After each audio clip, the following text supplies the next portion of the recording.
Crossover. Oh, killer crossover. Just crossover and just crossed him over nastily. Another victim to the crossovers. Cross him up and sit him down. Welcome into a wonderful crossover with my three good friends, John, Josh, and Nick. Who are you to determine what good friends are? Well, Michael that's says... a Michael Severe bit. Michael Severe does not like It's me as a stealing friend. bits week, right? It is. Okay, so great segue here. Michael? No, to a Michael. question for you guys. Oh, okay. What is tomorrow? Because I being not working here and not employed, Topic Alert Day. no idea how to run this. Someone tell me how to run Topic Alert Just Day. find some evergreen stuff and talk about it. No, that's not what it was. Oh, no? So Topic Alert Day came into existence because a couple years ago we were forced to work on July 5th, which was a Friday. Wow, The day after the 4th of July. brutal. We were mad. And As you should so we decided, first of all, John and I, we were going to work from home. And we did. Nice. And we did zero prep. Nice. And so we said the listeners provide the topics and they give us a topic to kick off every segment and we go from there. Okay. Topic This is Alert my Day. first topic. Now, alert famously, the I'm always listeners out. didn't really Really? contribute many topics, so I ended up having to make up a bunch. Oh, Yeah, okay, I mean, gotcha. it really is just a lot of like, this is LeBron or MJ. Oh, Should okay, Pete very nice. Rose be day. unbanned? Bill I Cosby, like why this. are you here? He's Whoa. a sports talk fiend, Nick. Bill Cosby. He's or another Pete kind of Rose? fiend. Bill Cosby misunderstood. He's Yeah. a lot of types of A fiend. lot of fiends. So, Pudding yeah. pop. Now, if you want to do work, I mean, you could. But That is true. I'm just going to show up and say, give us topics. Yeah, you're right. I barely work here as it is, so I'm going to take that to the full extent tomorrow. Absolutely. That'll be a lot of fun. We have often ate during crossover or Nice. Topic Alert days. Now, last year, will and eat we're- tomorrow. we will. I'm Mhm. making dill dip today. Mhm. Now, we are not doing this tomorrow, but last year I came in at 10. I think John got here at noon, and we did. So I did 8 hours with half. Whoa. And so we ate on the air. I made margaritas. Nick was mad. He didn't get to try Yeah, my delicious margaritas. You've been teasing these margaritas to me forever. Teasing You're the Margs. They were praising him. John was like, this is great. It's very good. I didn't Wait, remember how did what you I did travel last with year. Margs? I make it, and then I put it in a like a blender bottle. Oh, And do so- that motion again. A blender bottle. Thank you. Yes. And brought that in. And so, yeah, it was good stuff. I was Nice. happy people I like enjoyed this. them. Yeah. Yes. So yeah, no, I don't think we're having dill dip, but we Dill won't be. dip, I won't be here. Lay's today. wavy, as the people have asked for. I got stuff to do. tomorrow. Ruffles, Yeah. potentially onion rings if John brings them in. I was thinking about bringing because we have Trader Joe's chips, so we haven't opened Whoa. yet, and theirs are also Chance? ridged, yes, or ribbed, whatever you want to call Ribs them. for your dipping pleasure. Yeah, Uh-huh. ribbed for whose pleasures? Ours. They are. Has anyone in this room had the Trader Joe's chips? I've don't not. think So. so. Sounds like They Nick has. are No? awesome. Okay. Maybe I will bring them. You if should guys bring can them, try and then them. I will see if I can find a few more off-brands of Ridge chips and see what we can get. Excellent. This We is can like judge all the Uncle Ridge chips. Spud's Ridge chips. Yes, yeah. I'll bring them in a Wait. big duffel bag. What? They're called Uncle Spuds. Yeah, with a Z. Rocks. with a Z. They don't exist. I just Speaking of made which, that up. But are it you- sounds real. Oh, here's a topic alert from Mustache Adam. Would you Topic prefer Austin take over from Matthew? Whoa! Oh. Wally Whoa. Pip. Middays with Wally Pip. Nice. Middays with Wally. That'd be a fun topic tomorrow. Wally. Should I talk about whether or not I should keep my current job or try to take Matt's tomorrow? Excellent bit Good idea. bit. Good topic. I could try that. By the way, I want to give Austin credit. Well, I guess I Please. I think I should actually give Bigelow credit for Dang this. it. So but you retweeted it. I retweeted it. So that's Yeah. how you saw it. Which is Yes. just as important, some would say. Letterboxed reference. Okay, yeah. So there's this documentary that Nebraska released. Have you seen this? Have you heard about this? I No. haven't watched Do you it. watch Nebraska basketball, John? When one they- time a year? when they play Creighton. Fair. Good point. I Good mean, argument. I've seen a few games, Right. parts of games. Ever Good bit. in John's history. You watched a lot of them last year. Yeah. Because they were in the For the NCAA job. tournament. Yeah, for the For job. work. Yeah, for work. Yeah. Not for pleasure. So they Really Yeah, for no. Nebraska's pleasure, Yeah. not yours. So, John, they made this documentary called Watch and Dream. It's available on YouTube. And I'll be honest, there's a part of me that didn't want to watch it because it wasn't available on That's what I Letterboxd. said. I said I'm not watching it till it I gets don't on want to watch Letterboxd. a movie if Yep. I can't check into it on Letterboxd, and now it's there. Yep. And so I'm like, yeah, maybe I'll check it out. Dude, the such minute a so loser. I had first just started hosting with you guys or sub-hosting with you guys, Oh, like when that shout out. Nebraska Sub-hosting. when that Nebraska volleyball documentary came out, and I was pumped. It was on Letterboxd. It's on when I first put it on. Letterboxd. Yep, Yep. it was great. Yep. I was like the fourth or fifth person to log it. Oh, speaking Incredible. Speaking of Letterboxd, I checked in last night to Disclosure Day because And? I liked it. I Okay. really enjoyed it. Okay, it's on my list. I've added it to my list for July to go see in theater. A lot of people have been hating on this movie, John. So it's a new Spielberg movie. It's an alien movie. What? Spielberg's doing an alien movie? Are you Careful. I've never. Are you I've anti never. Spielberg? No, John's I'm going to not start saying that anti-Spielberg. aliens and vampires are the same thing. No, that's a Happer bit. Mm. Yeah. I No, it's enjoyed just it. Spielberg made a lot of his career out of alien movies. Yeah. Catch Me If You Can about aliens. Nice. The I mean, Terminal. there well, was, the there was a Terminal little is something kind of called about an ET. alien. Munich? and Yeah. Close Encounters. That is Very true. important. I really enjoyed it. I thought it was awesome. Okay. Yeah. Sure. Yeah. I have it on my list. I will go in unbiased. There is a set piece in there that is among the cooler set pieces I've seen on a big screen. Mm. An alien spaceship, as the kids say. No, not to spoil too much. Not a whole lot of aliens in this Whoa. movie. Yeah. Okay. Oh, so it is just like Close Encounters. I, wow, In nice. my letterbox review, John, I said that it was the other side of the coin of Close Encounters. Do you guys have a favorite alien movie? Do we count Star Wars? Yeah, I think so. I think you could count it. Because I Well, I would. mean, that's well, okay, It's so such a cop no, out. okay, you no, know, I wouldn't count. I'm it. actually- alien I'm gonna movies take that are out, yes. aliens coming to Earth. yeah. So there's Not a difference between a necessarily. movie that has Yeah, I aliens think in it, it and should be So for this the purpose. movie Alien isn't an alien movie. Well, or it's about humans encountering aliens. Yes, yeah, Like Star Wars. Star Wars is not about But they humans like- encountering aliens. I know. I'm not. That's a galaxy far, far away. We're talking about Earthlings. Yeah. Encountering aliens. What is my favorite alien movie? I mean, I mean, mine is E.T. is aliens. awesome. Like I like aliens, but that's pretty open. I guess you could also add Space Godzilla in there. He's an alien. Mars Attacks. Never saw that movie. Mars Attacks is good. It gave me nightmares for a while. I had to listen to the Rosary. It gave you every night. nightmares. Yeah, I mean, that's- it was a comedy. yeah, it was. But I watched it, and the way people got vaporized, and then Oh. when the general got shrunk and stomped on. Yeah. This is my Catholic Spoiler household. alert. I told my mom that I was having trouble sleeping because of the movie, and so she would play the Rosary on my CD player overnight on my speakers in my room, so that way I would go to sleep. Oh, man. Yeah, I don't imagine know going which- to sleep I- with the Rosary on. It's Oh, very God. difficult. I've changed my pick. I got triggered once about the Rosary. Yeah, this will be good for my wife to hear. This is also good for Creighton. So when I was living up in Norfolk, Ooh, good one, Aaron. they had the Nebraska. they had the Cubs games on local radio. Mhm. So when I was at work, I could turn on the Cubs on the radio, which was great. Mhm. And the station that was running the games, apparently, I don't know if it was, I don't know what it was, but they did the Rosary live at like 7:00. That rocks. And it went for like 20 minutes. Yes. I don't know what and this anyone is. who knows what the Rosary is, The Rosary is it's like a Hail Mary, full yeah. of grace. Oh, I know what that. Yeah, it took it- 20 minutes. It's yes. a long prayer. It's That's a podcast. It's a and I'm sitting continuation here of going, prayer. the game has started. The game has started. Oh, I'd be What is this triggered. stupid bleep? Why did The Catholics game have a is starting. 20-minute prayer? Good question. I was so It's- triggered. It's you recite a certain amount of Hail Marys and Our Father and like different prayers in a row until you complete like the Rosary bead. Yeah. I got to be honest. I think Martin Luther got it right.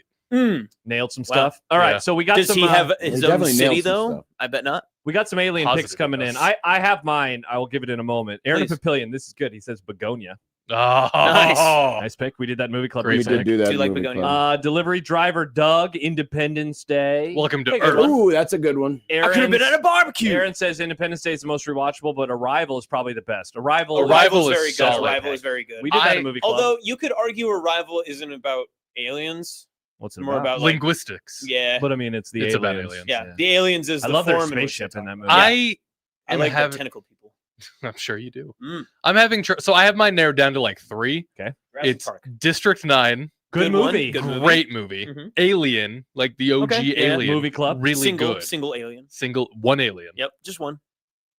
ET's pretty good, but ET's probably the Signs. Signs would have to be my No, third. gross, like, tied gross for third. signs. No, Dude. What? You don't Although like you Signs? can They make an lose argu- to water. You could make Spoiler an. alert. I don't care. John's probably never seen it. That We could've done movie's that movie 30 club. years old. Although there's a Okay. theory that the aliens and Signs aren't actually aliens, but they're demons. Like Ah, it's holy water. never mind, That's that why makes they more were sense. like. Okay. Now I'm gonna be unk for a moment Please, Unk. because I saw I that. watched it on my VHS. No, I saw it in theaters. Thank you very much, and I only owned it on DVD if I ever owned it.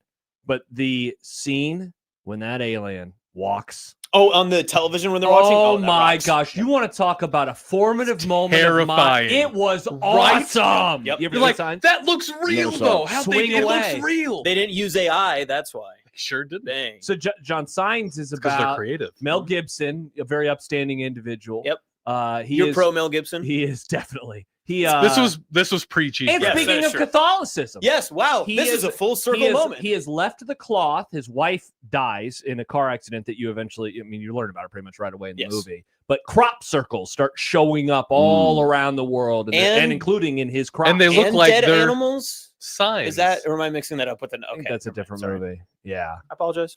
Signs gives you chills right there. I want to watch Signs again. I haven't watched it I don't know forever. if that's streaming anywhere. It has to All be. right, it's streaming. Let's see. I was talking with Josh earlier about not- Spawn. I loved Spawn. Not an alien 2002? movie. God, it came out in 02. How old were you in 02? 5. Nick? 5. John? When what came out? 31. I was 14. Almost 14. I was How old were you, 13. John? He was 31. Damn. Yeah. For what? Signs, August 2nd, 2002. Mm. He's barely older The than 5 boys. 5. Wow.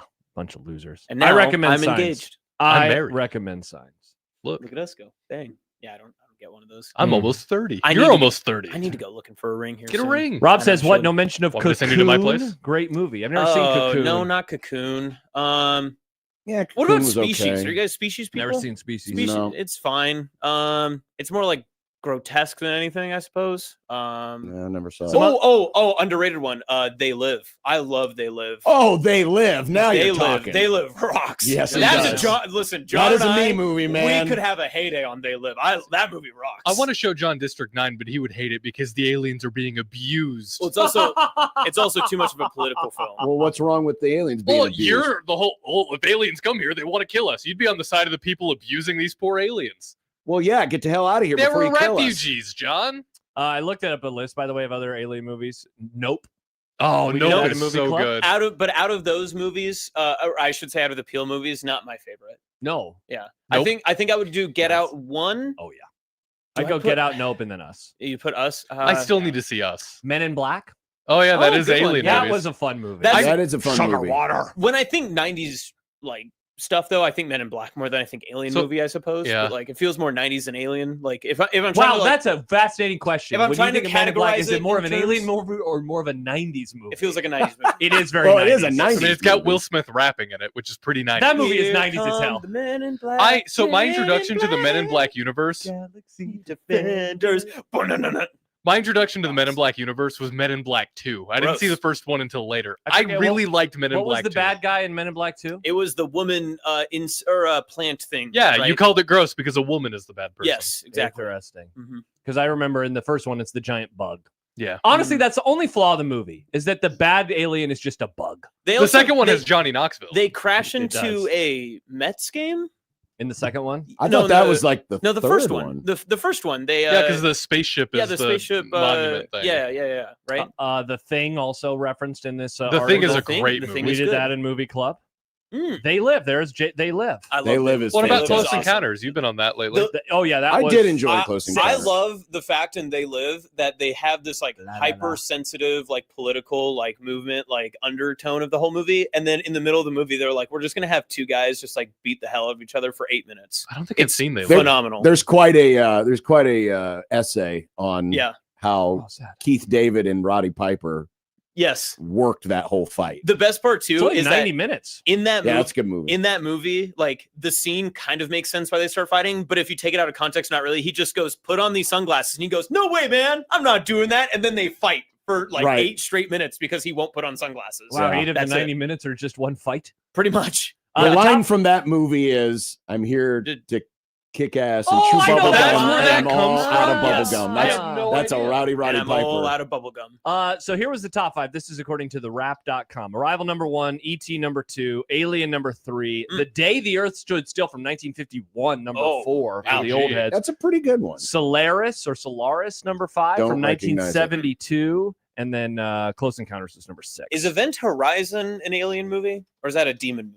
That's a demon movie. I've never seen that one. Never It seen sounds like a Event Horizon. space movie. It looks like a demon It's in movie. space. But yeah. Oh, Doom. It's in space, but those are Doom? demons. Oh yes. Okay, so is that That's in that's not an Mars. alien movie? though. Exactly. Yeah. Or if can demons be aliens?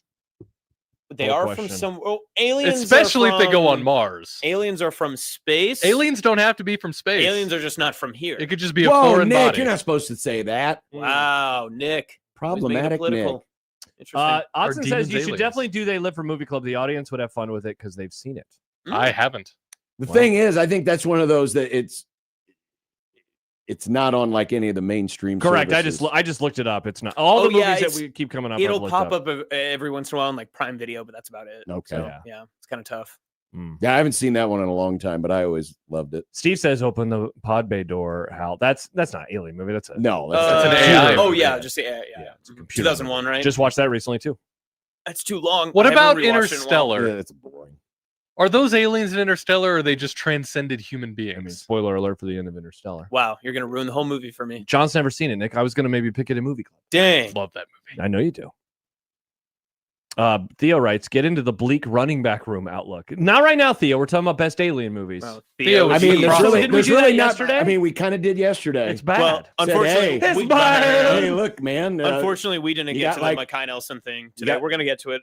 you basically got 3 guys. That's all you got.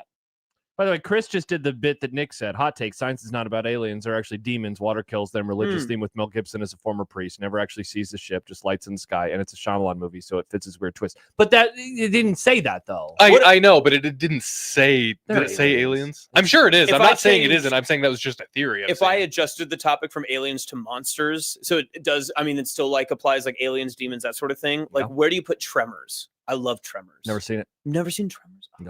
I've never neither. Paige loves that movie. Tremors she rocks. wants me to watch. I feel it. like John has seen Tremors, but he's just really Tremors. That's the one where the worms live underground, right? Yes. Yep. Dune. Saw that in the theater. That believe too. it or not. Yeah. Tremors rocks. And Tremors- Kevin Bacon's in that movie. Kevin Bacon and who's God? What's his name? John. The Bill. the older Tim. guy. Craig. Jimmy. What is the name? Oh my God. I'll find it for you. Patrick. The actor. Beauregard. No, the actor. The actor. The actor. Who's his vice president? Jerry Lewis. It was Not that Tremor. Tremors. Fred Ward. Fred Ward. That's a Dang. shout How out you find Prison that so Matt. fast? He had Yeah. it first. Yeah, it no, was I remember on- seeing it was that on in the the YouTube theater. chat from our smart, handsome listeners, Austin. Fred Oh, Ward. Reba says Austin. McIntyre's in there Fredward? too. Nice, Nick. That might be their like first acting. A gig. single might mom be. who works too hard. A single mom who loves her kids and never stop. John doesn't know what that is because You've never watched Reba? he doesn't believe in TikTok, so No, he doesn't I do understand. I haven't seen it on. I used to watch it. No, you guys don't I'm like trying to vertical remember- videos. You wouldn't understand. I'm Hell trying to I remember do. the I last just network watched the television show. show I watched. You guys don't get trends in TikTok. That's my thing. Doesn't have to be a show. I've seen the You'll show. be in your 30s soon, Austin, and I then know. you won't care about You can the reference rats. things without having to use I TikTok wonder as what the the go next between. dumb thing for young people is going to be. It will be really funny when. Meat morp. Do you think when I turn 30? Wow. Meat morp.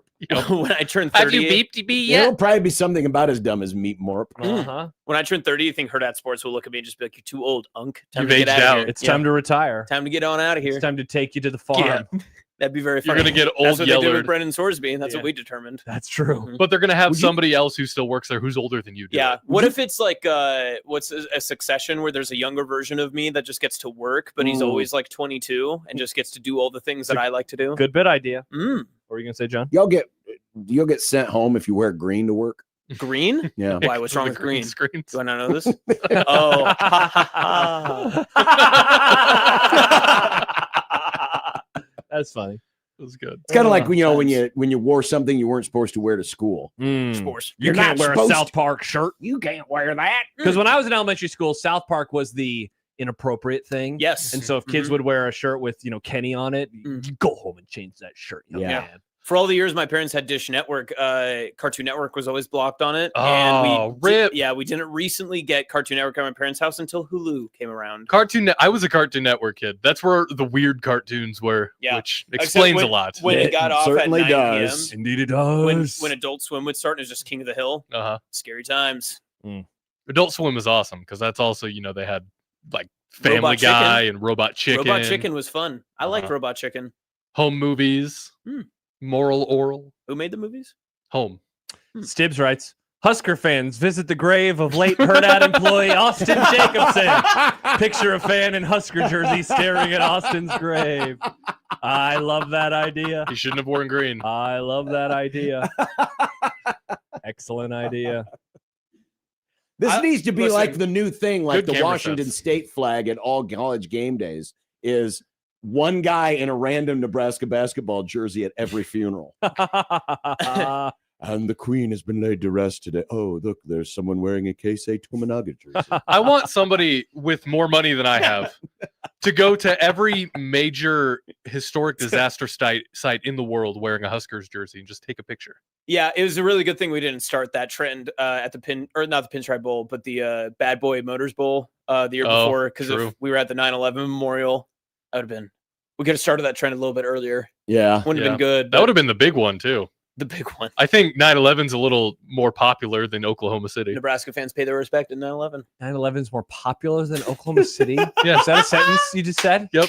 Interesting. Not in a positive way. It's just, You more just said it's more renowned. Sounded pretty positive about it. It certainly I could didn't make a sound graphic with that, negative. Nick. You put a smile on your face. Perhaps the term would have been better or more attended. Yeah.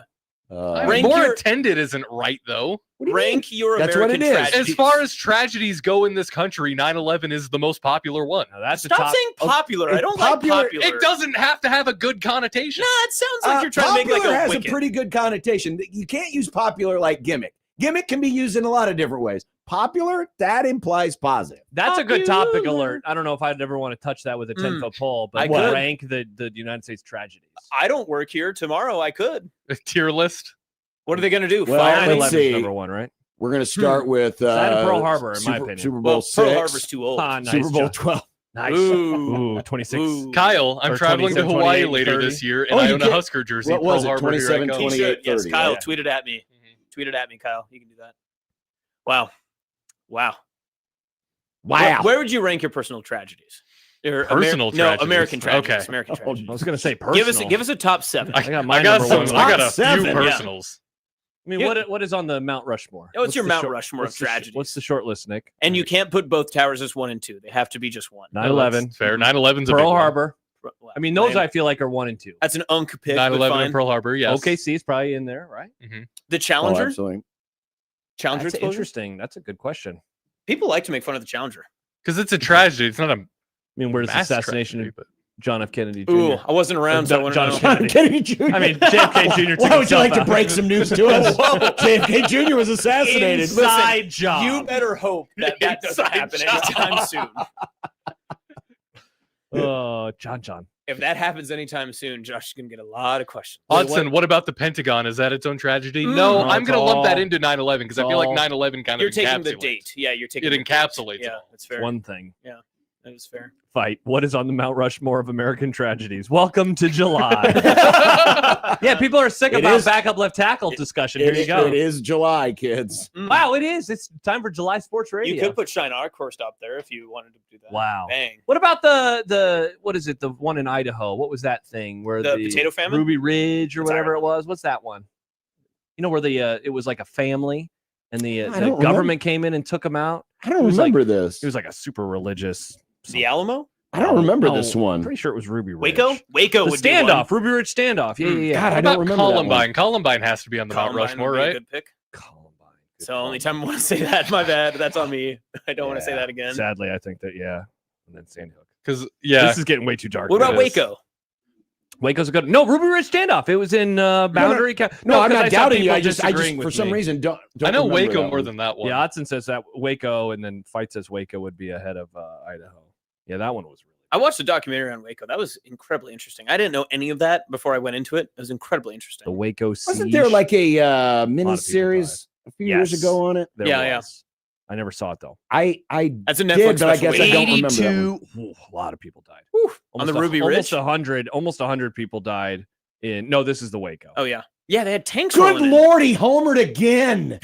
Jeez. Waco was bad, but how about that home run, boys? Freaking Norway is going to lose their. Oh, You what a know timing. Lutevisk. What a time. Dansby Swanson is You like sh- Babe Ruth. You shouldn't have responded that way after Waco. I That was know. crazy. I cannot that believe that that's exactly what Dansby happened. Swanson's now the new Oh, what's his name? God, I forgot his name already. maybe best to move The on. home run, the guy who hit the home Oh, run. the Oh my God! tragedy home run guy. Oh, Castellanos. Yeah. He sucks now. People That's don't like him. this is incredible. This dude is like on a heater of all time heaters after being like one of the worst hitters in the game, and he hit the crap out of that thing. Baseball. The snot. He's progressing to the mean, Joe. I love the Cubs uniforms. They're classics. They're fun. We should do road alternates. Do color rush for Major League Baseball. Oh, what a great idea! Yeah, that's right. Well, the Cubs finally figured out how to do theirs right. I like the blue Cub uniforms. With which ones? The royal blue jerseys with those. like the road. I was They talking were about home talking about the City Connects, where the light blue ones. I almost said the whites are best, but I didn't. So I'm glad I didn't say that. In terms of the Chicago Cubs uniforms, would have been bad. That would have been perfectly acceptable to say before 1947. Oh, fair. That's a good point. Good argument. It just depends on when you say something is what makes it wrong. That's right, John. Exactly. Good point. That's a great argument. I'm going to start using that to defend all my favorite public figures. I know I have. Another Speaking of 1946 parlance, I mean, Hindenburg's a pretty big one too. But ain't no one remember that. and I know I've brought this up before. I was born on the anniversary of the Hindenburg. Congrats, Nick. Is that how you remember your birthday? May 6th, You wake up and you 1937. go, no! The Humanity. humanity. I brought this up before, but I don't remember what we came to the conclusion of. What did people use as like the Mount Rushmore of things before Mount Rushmore existed? They probably didn't have these types of debates because they were too worried. because they were what worried else were you about gonna do back then? try to live. Yeah, they were probably too busy because being right hungry. after the newscast, Lone Ranger was on next. Hey, Paul, what's the most important thing that's ever happened? Son, I gotta eat. I don't have time to think. Okay, Paul. That's when they they were probably having beat kids him. to survive. And then so the they could dad work was on the drinking farm. like a gallon of liquor a day. That's kind was of a an wild underrated time. thing. If We don't have any money. I just have to buy The liquor. wrong kid Yep. died. this would probably only be a movie or a TV series that would pop us as media people. But Folk. if you took like a sports talk radio personality from today and they traveled back in time to start a sports talk show in like 1940. Ooh, interesting. Be like, wow, we're losing all these players to the war. Yeah. That's great. There goes Why is another. this idiot here talking about this Mount Rushmore of greatest New York Yankees when they've just bombed Pearl Harbor? What even is Mount Rushmore? Would someone Oh, please he's a get this idiot 1947 off the air so I can listen to FDR's fireside chat? They probably called it the Great 13 for the original states. And That's then what when they probably did? And then, Bang. so here's the follow-up then. Bang. When did people start using Mount Rushmore like that beyond just the Mount Rushmore? Like, who was that's the a good first one who was like, question. guys, I have Thanks, an idea. WFAN. In honor of Mount Rushmore, what Uh-huh. if we did the Mount Rushmore and their minds were like, what? Mount Rushmore's the 4 best presidents ever. And then it's like the first person who was like, should Pete Rose be in the Hall of Fame? And the phone lines lit up. And Oh, that's the July other. Sports that's Radio was giving that's the other thing. Great topic Who do you- is what was the initial reaction to like an to all-time all of debate? the, Yes. to all of the ones that we find incredibly Yes. annoying, but at the Yeah. time it was like, the, whoa, the my Whoa. first guy that was like in who knows like rural Chicago was just like, God, you know, LeBron's pretty good. Is he better than MJ? That I want to be there. That's my moment. I can't believe there's some idiots on the radio talking about this LeBron versus MJ when the Germans have just invaded Poland. So Someone I get Edward R. Murrow on the air. Nick, just you got to power through. know. I have 2 separate things here. A, I want to know what the committee meeting was like when they decided which presidents to put on Mount Rushmore, because I bet that was intense. Well, you're lucky Trump wasn't there. And B, I want to know what people's takes were when the presidents were revealed. It's like, Abe Lincoln, Oh. what the hell? What do you mean, Abe Could Lincoln? you imagine the South was NFL pissed, they schedule were. release show for the 4 presidents? They're like, on Tuesday, April 26th, the first president will be shown. And then on Friday, we'll get it to leaked on President Good 2. Morning America. That's a great idea. I want to see that AI video. Nick, let's, I bet let's you drain could- a swamp for that AI video. Nick, if you go to newspapers.com, you might be able to find some editorials. You need on a subscription for that. This. All right. Well, Well, why don't you pay for it? yeah, get the company. You card. make like thousands on thousands of dollars. I You mean, should be able to do you it. do make thousands, Nick. Mhm. That is inarguable. You make thousands of dollars a You're year. right. Mm-hmm. Yeah. Mustache Adam says Happy New Year. I think that I agree. Wow, I look mean, at us. Can't wait for Feels people to good. hear our Oh, like no, your- maybe we Nick, should've Nick played talking that. about popular horrible things that have What's happened. your Yeah. favorite tragedy? Here's a I didn't question. say favorite. I said popular. It was What are just some more well popular known. presidential assassinations? John, what, I think Garfield doesn't get rated high enough. so you know we do Taft. Jordan versus That's LeBron actually now. true. Who was when Jordan was on the ascent? Who was it Jordan versus back then? Of who's the best player ever? Wilt? Was it Bill Russell? Was it Wilt? Was it Magic? I don't recall any Kareem? debates. I don't recall any It was debates just at that point. one day it was like, yeah, he's the best. That's a good argument. When Yeah. did we start debating just in general, like who's the best of a sport? Like when did that begin? Like how much time has to pass before there's- you go? I mean, who there's is number always one? been that, but I don't. Yeah, as far as like when did Michael become that, I don't remember. So Yeah. like in it was the probably in Some people think. I mean, I I watched The think Last Dance again it might have been Michael versus Kareem. because after the first three-peat, like when he retires, all of the newscasts are like, "Yeah, the greatest athlete in American history has to retire," and it's like, wow, the guy played basketball at the time. It was like 10 years. Yeah, and we had already decided he is the GOAT, which is pretty crazy now. And then after the second three-peat, it was kind of inarguable. Murderer's Row. Was that what people used before Mount Rushmore? Who's your Murderer's Row? Because that's the 1927 Yankees. Yeah, that's fair. That's a good one. That could be before Murderer's Row. That could be. How many Yankees are there? Yeah. How many Yankees are in Murderer's Row? Like how many do I have to make? Yeah, how many guys was considered Murderer's Row? Was it all was 9? Lou Gehrig, obviously, and Babe Ruth. Yeah, I guess it was the whole lineup. It was pretty much the whole lineup. It was a row of them. Man, Mount Rushmore is just more fun because it's 4. Yeah, it really Like, Well, narrows it it makes down. you too narrow much. down. It Yeah. makes you narrow in on just. It's just Maybe that's why they built Mount Rushmore. They're like, we can't keep doing sports lists of Listen. 9. We have to cut this down. Listen, we don't have any Okay. marker for anyone to create a great sports topic debate, so we need to create this mountain. So according to Wikipedia, it is particularly used for the first 6 hitters in their lineup, Okay. which was Earl Combs. Is it Mark Koenig or Koenig? I think it was. It's Koenig. Yeah, I've heard it never pronounced know. both ways. I don't recall. Babe Ruth, Lou Gehrig, Bob Musil, and Tony Lazzari. Tony Lazzari. Thanks, Those Tony. that was Murderer's Row, the 1927. Boy, So, it sucks what to an be this. awesome nickname, by the It's way. a great name. In the Murderer's Row 20s, rocks. somebody came up with that? Some Well, I mean, sports writer they came were- up with that? listen, They all- were- I mean, it was the nicknames were better. 20s. That's when Capone was killing everybody. Yeah, but I figured they'd be a little Well, more. no- Their sensibilities would be a bit. We can't Listen, put that in all- the newspaper. all in the nicknames. 1920s, hell no. All Yeah, they nicknames were better back. Remember in the day. when we beat Japan in World War II, Nick? Remember what the headline said back then? Yeah, but I feel like they were Same more thing. okay with being racist than talking about murder. 110. They and were 40. perfectly fine talking about murder. They It were was they in were the good paper. with both, Nick. By the way, 110 and 44 were the 1927 New York Yankees. They were pretty good. Winning percentage of 71.4%.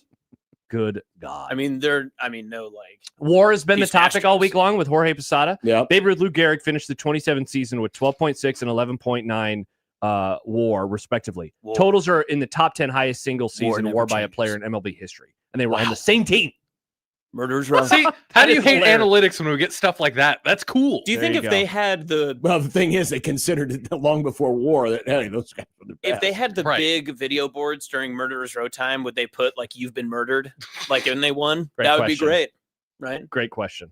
Would Babe Or- Ruth's home run celebration be just taking his bat and going, Yeah. like a Or they Tom just gun? put homicide like on the board, like the crowd spells it out. That'd be fun. Maybe when they come to the plate, all you hear is dum dum boom boom. I boom, like that. boom. Nice. That's very funny. They hit a Good grand reference. slam and you hear murder. Wow, Lou Gehrig hit 47 home runs that year. That's man. pretty I don't know if good. I ever knew that. Why did he invent that disease? That was really mean of him. He was a good dude. Isn't it interesting that he happened to get that? Oh, he got it. Okay, Mm. 1940 called and they want their joke back. Nice. All right, You Happy should have New done Year. that in your 1940s voice.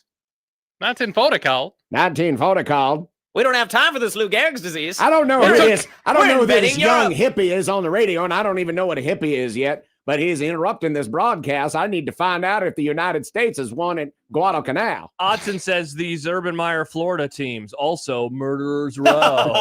And with that, Happy New Year. Happy New Year. How fun. How fun. He also has that Lou Gehrig had a popular disease, Nick. It's not really that popular. I think other diseases are more well known than that one. Wow. Would you like to list them? Mount Rushmore. Mount Cancer. Mount Rushmore. I of think cancer's a diseases? pretty big one. I put HIV on my Mount Rushmore. All right, let's go to break. All right. good seeing you And guys. this is why the crossover is no longer sponsored. 1620 the zone.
6 to 8 p.m. may look a little bit different these days, but it's still the same vibe. Open bars on Monday, what's happening on social media, and the takes you didn't ask for, but we're going to give to you anyway. Yeah, except now I've got to do more and try to keep Jimmy on the rails. Good luck with that, Dan.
KOCN.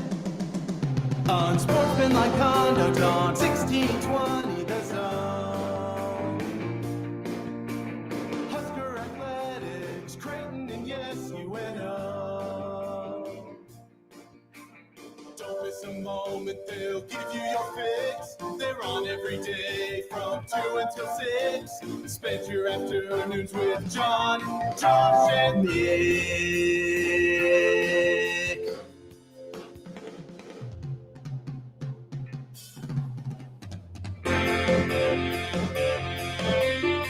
John, Josh, and Nick.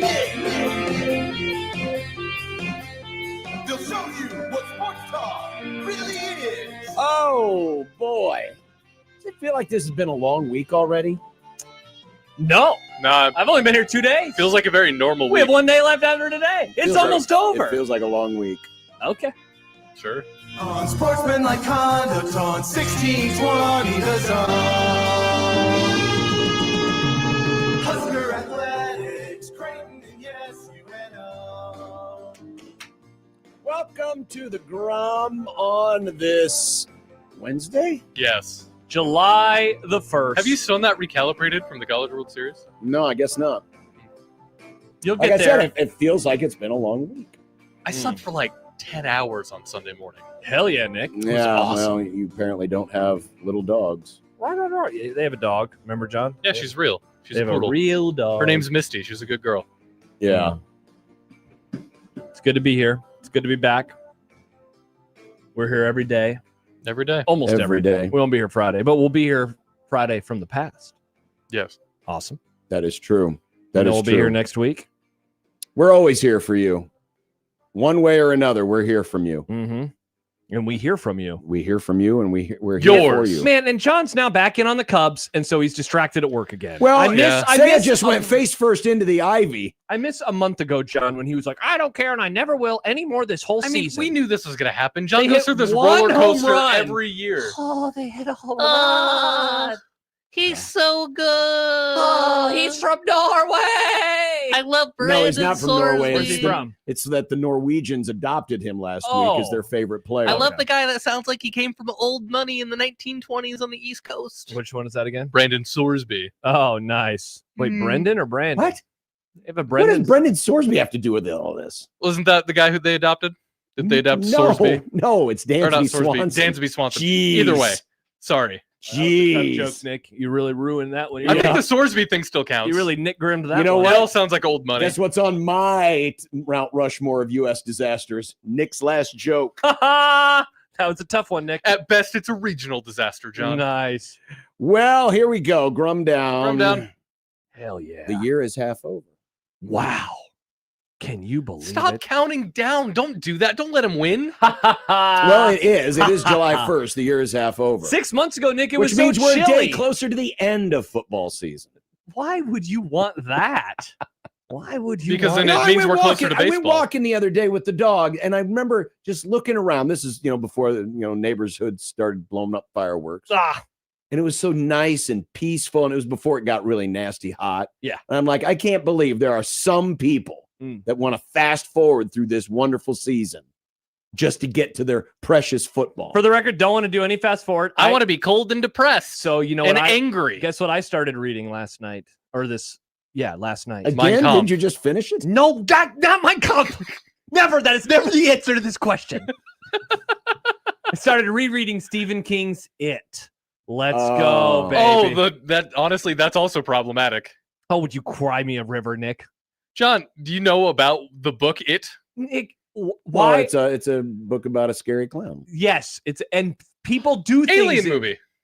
People, nice, the turtle. People do things, Nick, in real life and in books, and it's okay that those things happen. Even if you disagree with the characters, it's okay. Well, yeah, you got to have a It's bad guy. fiction, Nick. You got to have a bad guy. Exactly.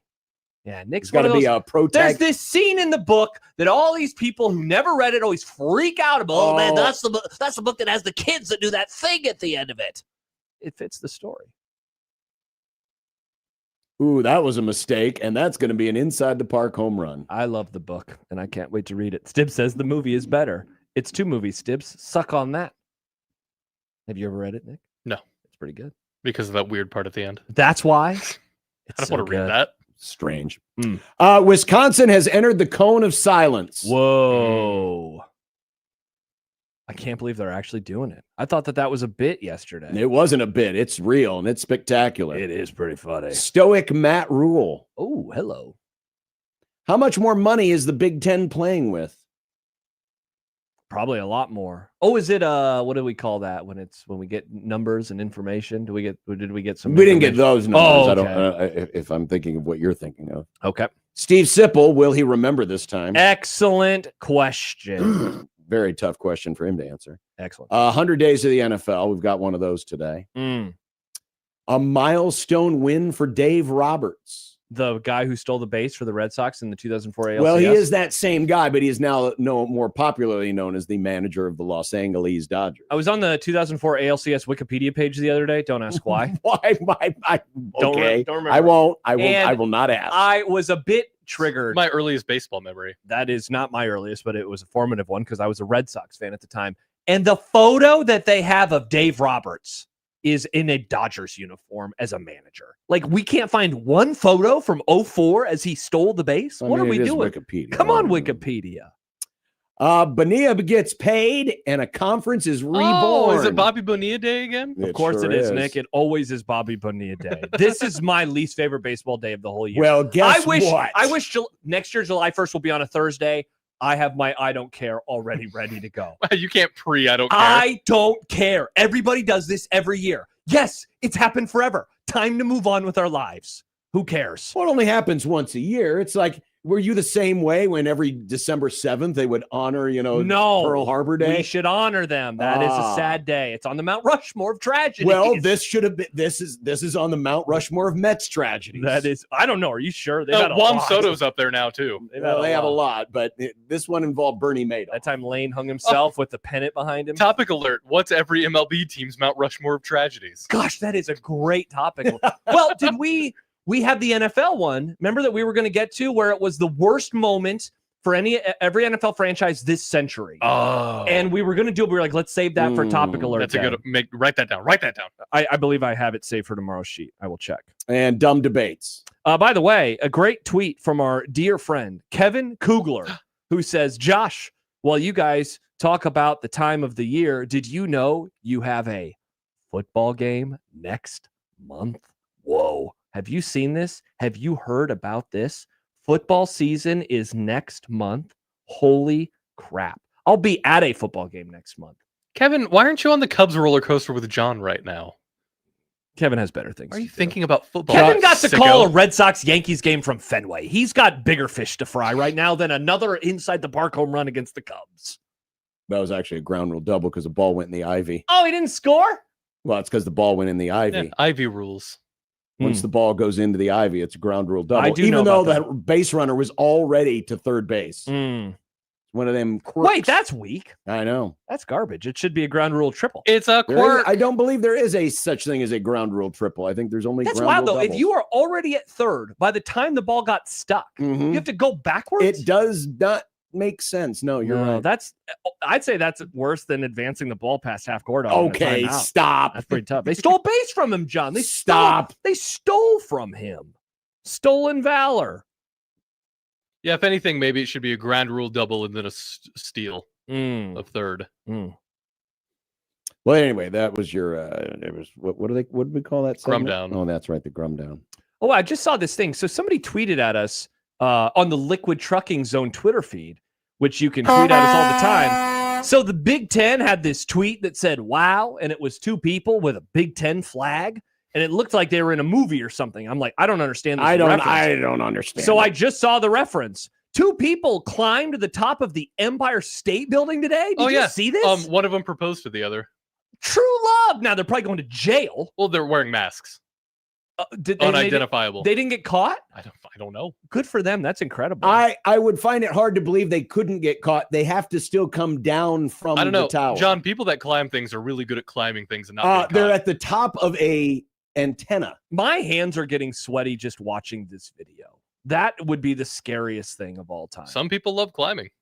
I do not. Again, I'm not afraid of being in an airplane, but I am afraid of heights if I could fall and die. I'm not going to fall out of an airplane. The mask made them invisible. Not that they were invisible, just unidentifiable. But they have to get down. Yes, they have to get down. I'm guessing there were people waiting for them at the base of the antenna. Are they still up? Come on down. Are they still up there? I would turn the channel, but we have to watch the Cubs. I'll go turn on the news. I'm sure this happened a long time ago. It was 3 hours ago. Well, that's 3 hours ago. Yeah, I guess that's true.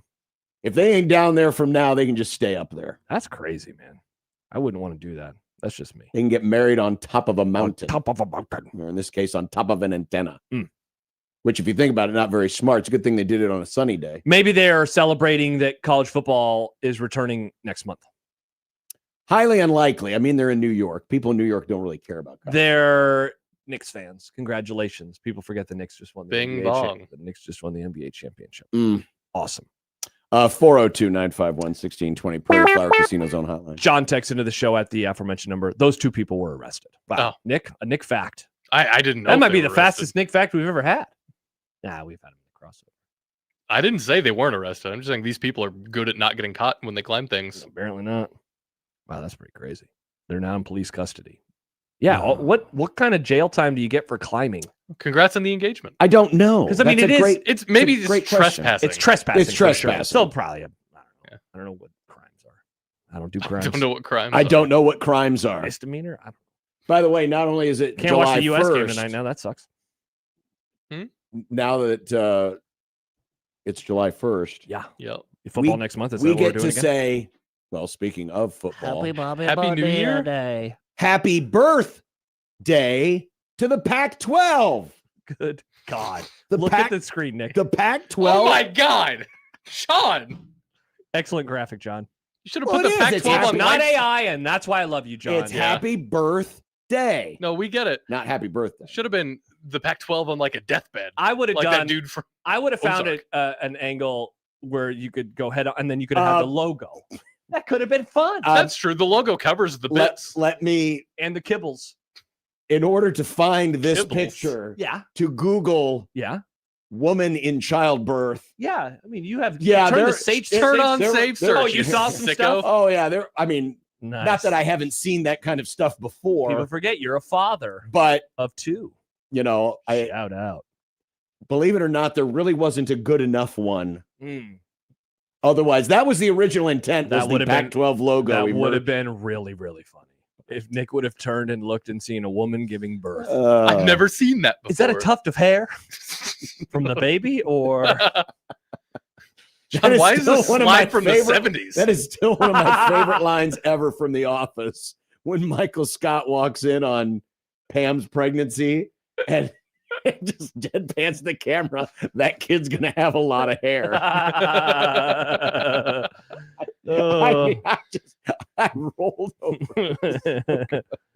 Mustache Adam, this could also be the Mets popping out another 1.15 million for Bobby Bonilla. Yes, it is. But yeah, the new Pac-12 Congratulations is alive and well. Now, of course, just like every other conference, you know, they don't really have 12. Yeah, there's a lot of other weird stuff happening today. Like Sacramento State's in the MAC now. Have you seen this? Yeah, Have you heard about this? Sacramento State. It's kind of Nice, crazy. Nick. It's It's kinda- weird, man. It's kind of They crazy. were Mountain West, weren't they? Sac State, I believe so. Yeah, I mean, because that is Sacramento in California. It's Yeah. not a, you know, like how South Alabama is in Jacksonville, right? Isn't that where they're up at Jacksonville, Alabama, not or Jacksonville State?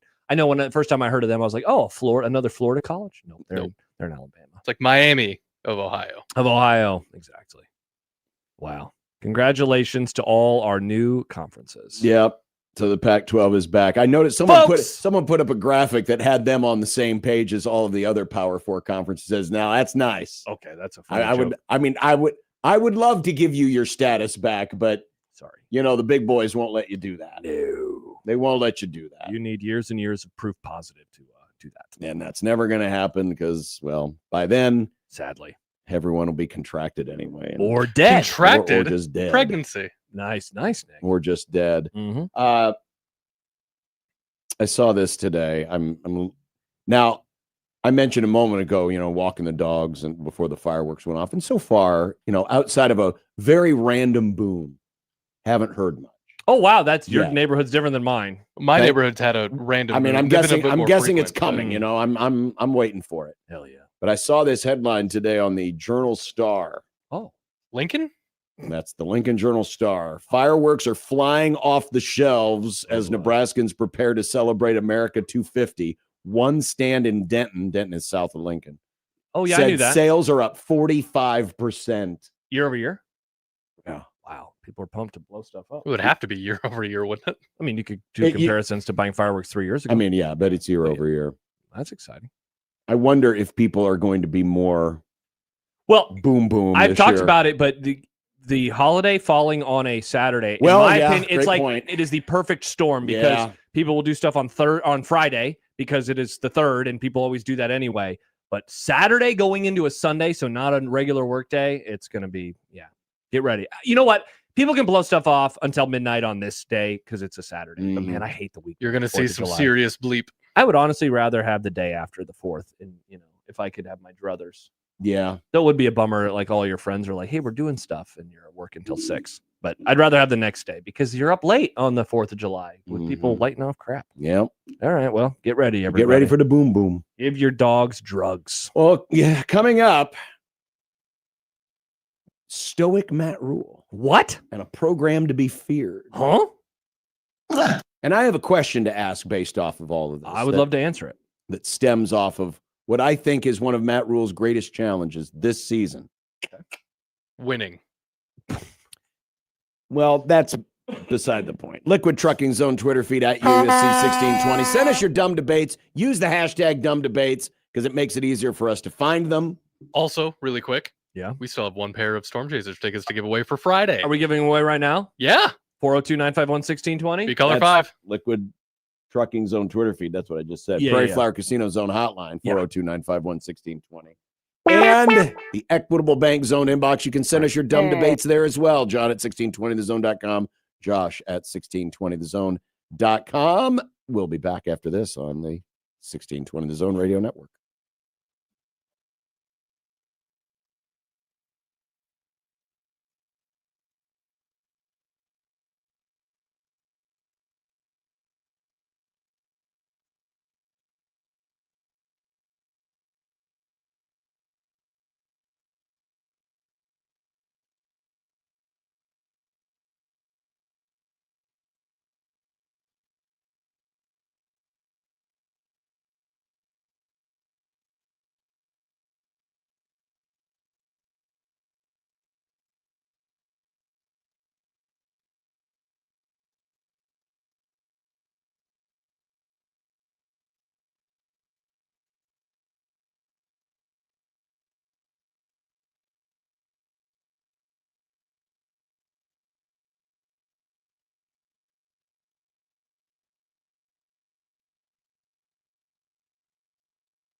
Don't forget, tomorrow is Topic Alert Day. It's our annual tradition, the day before the 4th of July holiday that we take. Or that one time we had to do it after the 4th of July. Correct.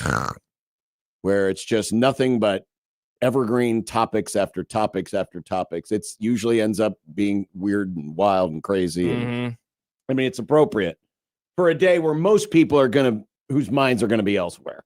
Yeah. Like to whatever they're barbecuing this weekend or how many fingers they plan to lose from their bodies. Oh, man. Or how much beer they're going to drink. A lot of stuff. Good Lord. Including every NFL team's worst moment since 2000. I found the link and I'm putting it on the sheet. I look forward to telling you about my worst moment as a Dallas Cowboys fan since 2000. I have a lot to choose from, John. Well, one of the topics won't. You know what? I'll make this promise.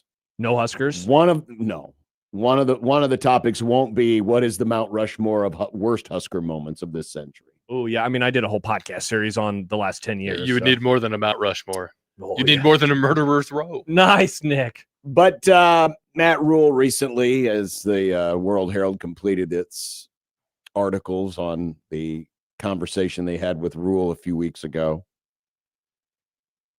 was asked about expectations and predictions. Said, I'm going to be very stoic about it, to be quite honest. And I'll admit, as I read through this, and this is nothing against Matt Rule. This is nothing against anyone. It's just kind of my general feeling when we get stories like this at this time of year. But it's almost as if, you know, realized I didn't plug my computer. Uh-oh. No wonder it was running slow. My eyes just kind of glaze over because you kind of get this every year, right? It's the usual, well, you know what? I don't make predictions. And again, this is nothing against Matt Rule. This is more of the cycle of the summer. It's the cycle of the summer. And we've now reached that cycle of, big picture topics with the coach and, managing It's why we joke about the July thing, because this is the kind of last bastion of anything that's left over. You do it now because Big Ten Media Days will be this month. Sure. And then practice will start. And then you can really start just turning all forward instead of looking backward. And so I understand why your eyes would, I don't know if you said glaze over, but why your eyes would have that. I mean, it's just, you could probably go back and find similar stories from every single year said both by Rule and by other coaches. Right. The quote that's getting a lot of the run is, we've got to become the team you fear. We've tried to stabilize the program, become a team that's respectable, can go to bowl games, can compete. Now that's not good enough. Now we have to take the next step of, hey, you fear playing us. And we become the team that you look at your schedule and say, why the heck do we have them? That's my job. That's this group's job. A very good goal, honestly. Like that, we talk so often, and I think Sam was really trying. I like the way that he phrased it in his column where he's like, I wanted to, I asked him about what is a good record or whatever it was, and he doesn't want to answer it that specific way. But what you're trying to ultimately figure out is what is your goal as a program? Your goal, of course, is to win games, period. What is a different goal, though, that if you do that, you will win games or that can represent who you want to be, your ideal football program? Being a team that is feared is certainly a really good goal to have because it means teams don't like playing you. They could lose afterwards because it's what did they used to say about the good old days? You beat them, Nebraska would beat you and you'd lose twice because you'd have to play the next week after the physicality of the game, et cetera, et cetera. And so getting to that level is, of course, it's a fine goal. It's a fine goal to have. How close are they? Yeah. Rock Median. The bigger question is who are the teams that are capable of making fear of them? I mean, right now, not anybody, I would say. How close are they? This was the question that I would ask. You don't get to that point until you've achieved at the highest level. Yeah. Nebraska became that program over many years of achieving at the highest level. Or at least having achieved recently at the highest level and then maintaining some level of excellence afterwards. Yeah, I would say the short list in college football of teams that people fear, I don't think it's that long. No, it's not. It's Ohio State. I don't think Alabama has. No, they've dropped off. They're not feared anymore. Off a little bit. Yeah. I mean, to a degree, I don't know if teams yet fear Indiana. Well, they're idiots if they don't. Well, but only because it's only been a couple of years, right? Yeah. I mean, that's something you earn over time. Definitely. So again, it's not that Rule is wrong for saying it, but that seems like a goal that's several steps down the road of the ladder that we talk about climbing. Here's what I see as, at least for this season, a central question regarding Matt Rule, and it has to do with trust. How much will Matt Rule trust his assistants this year? Now, this is my own personal theory based on observation and things that we do know. Okay. We know that Matt Rule he's a control freak. Maybe sounds negative, but that's what he is. He's a micromanager. Definitely. We've known this from day one. Definitely. Now, in my personal view, I think micromanagers tend to succeed less than the opposite. I tend to believe in people that, hey, they go out, they hire good people, and they let them do their jobs. That doesn't mean that all micromanagers fail and all hands off people succeed. But I just generally think the best management style is, hey, you're going out there and you're hiring good people. And then they go out and they do their jobs. And because you have such a good climate, because you have such a good culture, because you have such a good organization, everyone knows what their job is, what their role is, and what it takes to get to that point. And I sense that the reason why Nebraska has failed or has had issues getting to that next step under Matt Rule is when the going gets tough, when there are times of stress, that's where you get kind of the deer in the headlights, kind of the wild-eyed, heavy lip-licking, Matt Rule. And I sense that there have been times where he hasn't fully trusted his coaching staff to just go out there.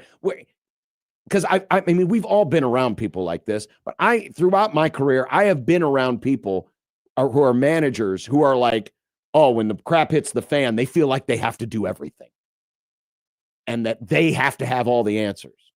Well, that's why you have all these damn assistants, right? They got to have some answers too. And so that, to me, is kind of the central question, because there's been so much talk this year about, well, they've rebuilt the assistant coaching staff. And Rules even said, Bill Belichick said it takes you about 3 years to get the right assistants in here. How much is he going to trust those assistants when the poop hits the fan? How much is he going to be able to lean on these guys and just let them do their job and allow for the organization to succeed, not that Rule feels like he has to carry everything on his back and make everything work?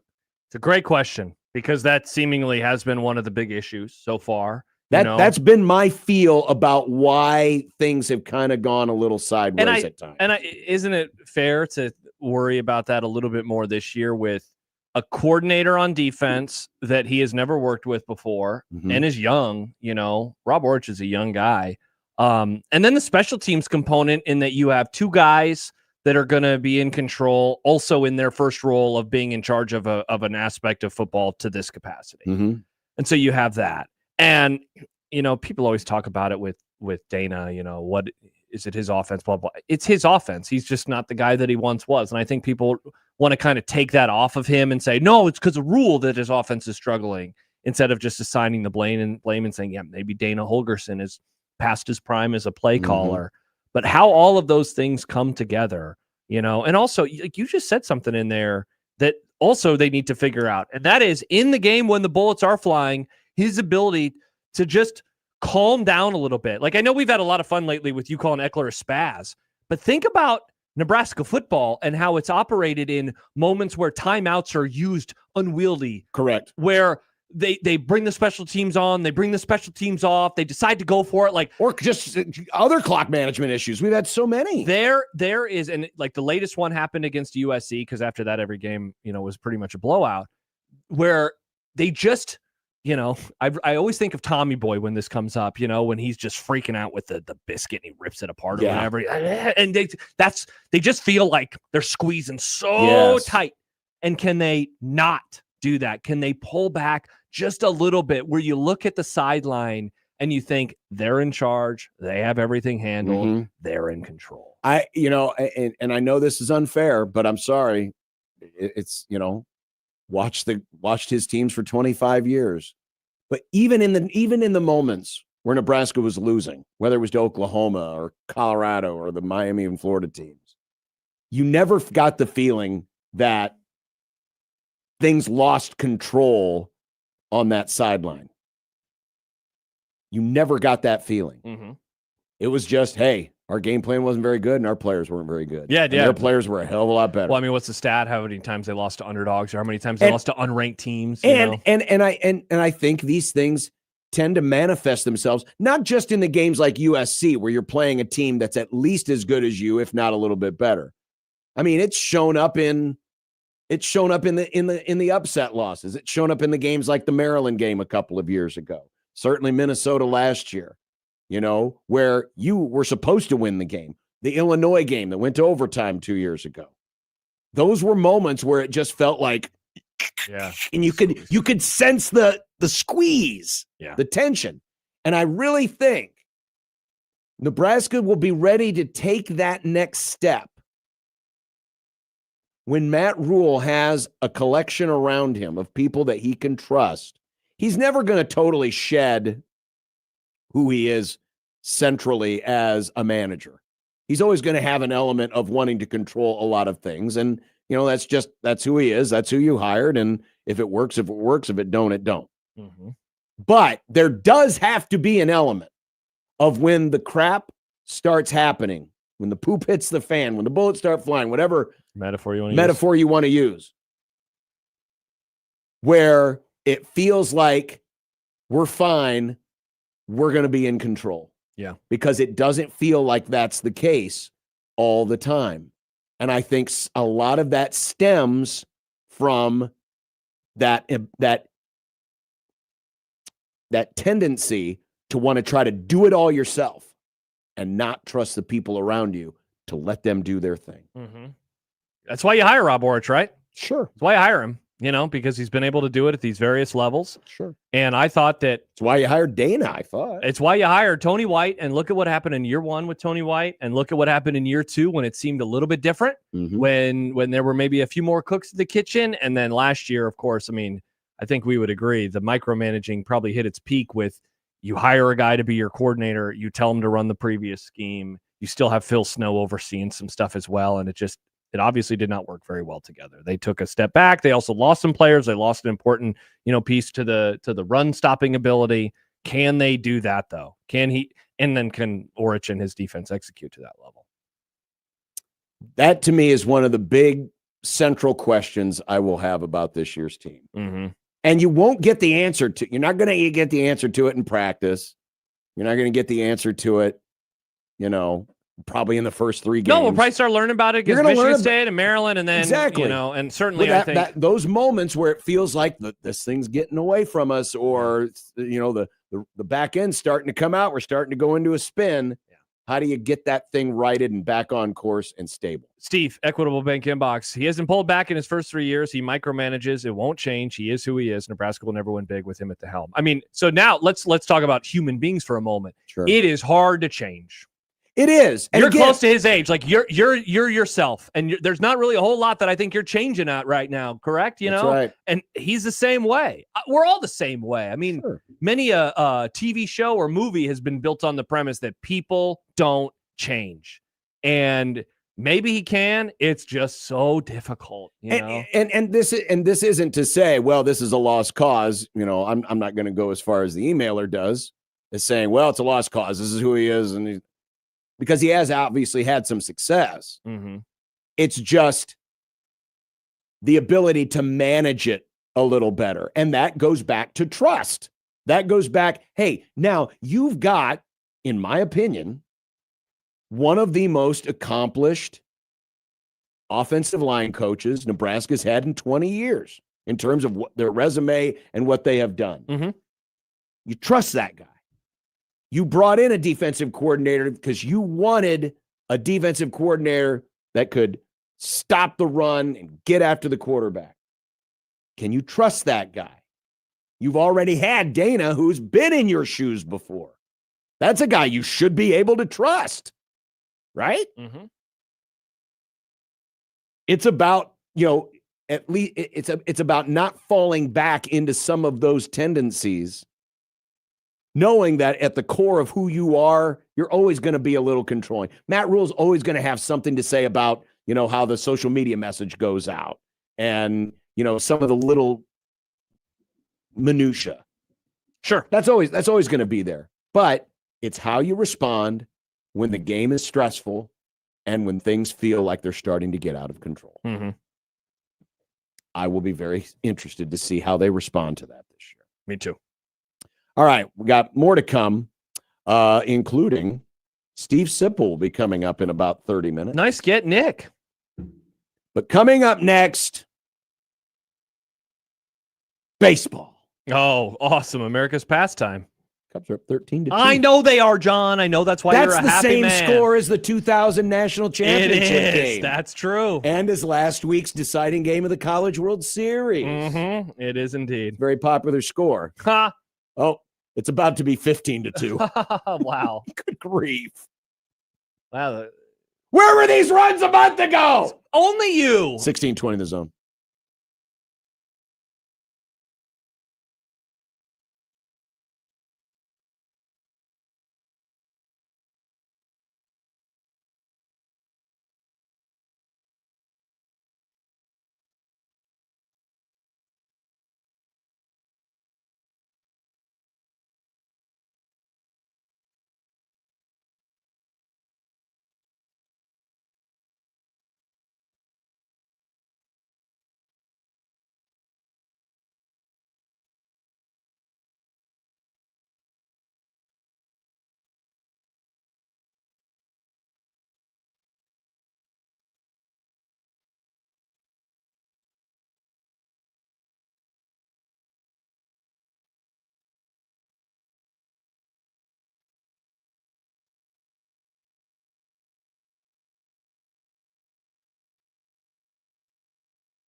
Josh, John, it sucks to be a lefty.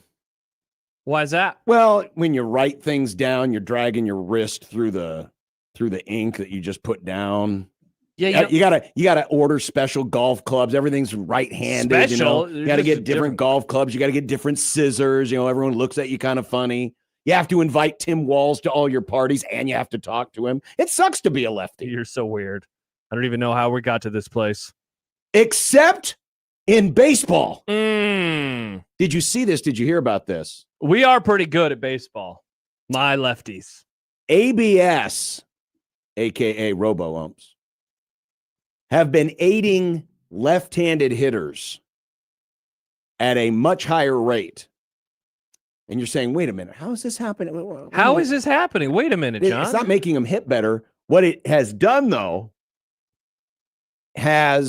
because you have now ABS and the ability to challenge, it has made the outside corner for left-handers a much more true strike zone. Is this true? Yes. If you look at Baseball Savant did some research on run values on pitches that you take, right? Everything has increased because the strike zone is more of a true strike zone now. So now hitters can, they can challenge and, you're getting a little bit better and more accurate strike zone. So everyone's improved, but especially the outside corner to lefties because of the way that umpiring has traditionally been. A lot of the missed strikes were happening to left-handers on the outside part of the plate. So, for example, back in 2021, using the weighted runs created plus, which is one of those analytics stats. Oh, don't show it to Jorge. Left-handed hitters had a plus 97, and right-handed hitters had a plus 97, which is about average. 100 is considered like league average. So everyone was pretty much the same. Okay. But in 2024, lefties were a little bit higher, 104 to 97. But this year, with ABS, it's now left-handed hitters 108, right-handed hitters 95. And it is for left-handers, best league adjusted batting line since 1946. Whoa. And as the ESPN story goes, that's because catchers who have been historically right-handed could smoothly handle pitchers on their glove side. Okay. So that's the outside to a left-handed hitter, helping to coax more favorable ball and strike calls. But now that you have ABS, you have the ability to challenge. It's helped out left-handed hitters, especially on outside pitches, more than anything else, which has helped bring pitches in, which has helped create more barrels. Left-handers are feasting. Prison Matt says, you mean ABS has corrected the anti-lefty bias of the dirty, cheating umpires. What do you think about this from Mustache Adam, though? It's helped. It's helped with umpires who, have kind of had a blind spot to that part of the So how strike about this zone. from Mustache Adam? Makes sense. If an ump is a righty and right eye dominant, they can't see the left edge of the zone as Correct. well. But most of your catchers, Wow. are right-handed catchers. Correct. So your glove hand, your left hand, you have the ability to kind of bring that pitch in a little bit. And so it's out of the corner of your eye a little bit. Wow, that's interesting. So ABS has really come to the aid of left-handed hitters. Congratulations. Thank you, robots. Aren't left-handed hitter, like, if you were to rank the 10 greatest hitters of all time? I mean, a lot of them are lefties, and a lot of Why it is that? Well, think about it. I mean, because we're awesome and handsome? Not really, Obviously. but Babe Ruth and me, handshake you're a me. step closer to first base. That helps. That's always been an advantage for left-handers. And then you've had, if you look at a lot of major league ballparks, Yankee Stadium's been notorious for that short porch in right field. Hell, Fenway's is really short. If you the are able pull to side- wrap around Pesky. The pull side to a left-hand hitter. It's always kind of been that way. Plus, most of your pitchers have been right-handers. So it's easier to, it's always easier, at least in theory, if you look at the splits, it's always easier to hit against an opposite-handed pitcher because you can see the ball a little bit better. You get a little bit more a little bit more time to read the pitch. Typically. Why is that? I'm trying to imagine a pitcher because it's just hiding behind him a little bit for which side of the plate you're standing on. Yeah. So if it's a lefty versus a lefty, it's hidden just a little bit more. But if it's a right-handed pitcher versus a left-hand hitter, and most pitchers are right-handed, you can see that ball a little bit better. So the game traditionally has always been a little bit more of an advantage from the hitting side to a left-hander. But now with this blind spot being corrected by ABS, it's really helped left-handed hitters. Left-handed hitters like Pete Crow Armstrong. Okay, nobody cares about him. Well, listen to this. You mentioned Murderer's Row. Yeah. So Pete Crow Armstrong. Are you going to compare him to Babe Ruth, John? He has a row of murders. So he just finished the month of June. Yeah. With a batting average of 375, a slugging percentage north of 775, which is insane. 80 total bases, 15 walks, 10 home runs, 5 stolen bases. There have only been 2 other players in baseball history to have a month like this. There we go. Babe Ruth and Lou Gehrig. This is ridiculous. You need to settle down, John. Optastats. Blame Optastats. I will blame Optastats. I stand with Jorge. Jorge Posada and me handshake meme. By the way, Severe reached out. He said he's loving this topic. He said he finds it very, very interesting. I bet he does. He's like baseball. I bet he does. Yeah, so. I hope he enjoys it a lot. So there you go. Shout out. And I know Severe will be camped in front of his TV all day on Sunday. What's Sunday? When NBC and Peacock air every baseball game. I saw this. Have you seen this, Nick? I have not. That's cool. Yeah, pretty sweet. Did they ask you to call any of these games? No, they didn't. It's a bummer. You're the voice of college baseball. Well, this is professional baseball. I know. They allow pros to come down and call college sports. I feel like we should return the favor. Yeah. I would love to turn on Peacock on Sunday and see your face. Well, they wouldn't let John because he'd call it back on MLB on Peacock. Oh, he would say that. They were like, we were going to choose John, but we kept hearing how he says our name on the radio. Oh, no, not another home run. Why are you so sad about all these home runs? I'm not sad. You keep being I'm not sad. Another one? That's weird. You're a fan. You should be excited about this. Dansby almost hit his third of the day. Instead, you're like, oh, man. The Padres. Yeah, but the Padres are now pitching a position player.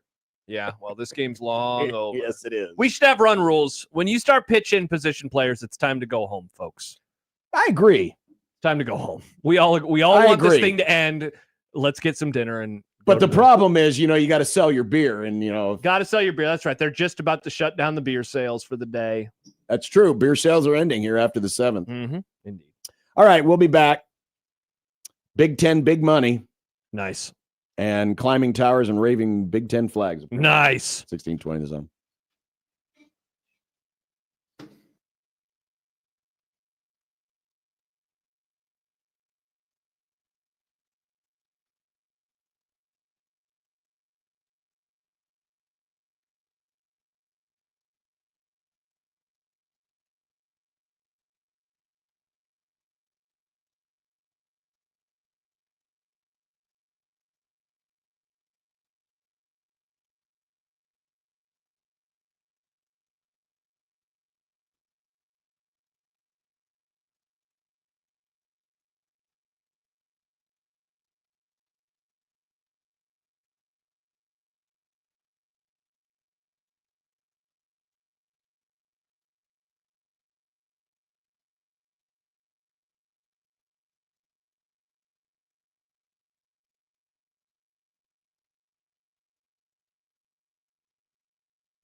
Steve Sipp will be coming up here, if he remembers, in about 10 minutes.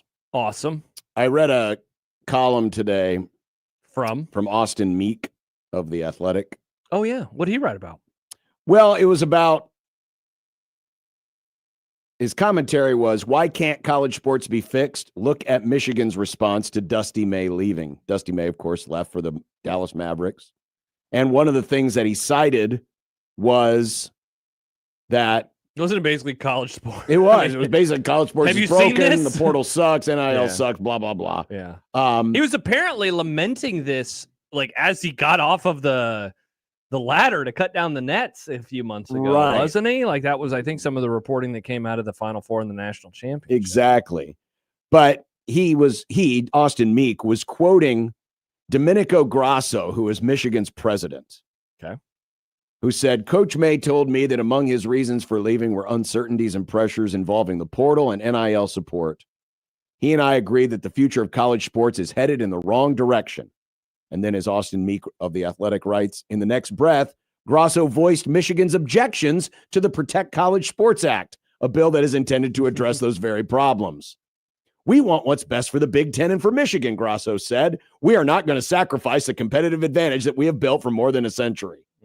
So it's like, we got a problem. We need it fixed. We're part of the problem, but we don't want to give up our advantage. Mm-hmm. Yeah. And that's the thing with this, that's right? The cycle of insanity that has created this mess. Is the lack of thinking about everybody and instead thinking about ourselves. Precisely. Which is a problem, in everyday life, let alone in college sports. Well, to that point, Open Doors did their annual NIL report recently, looking at where who's spending the most and where the money is going.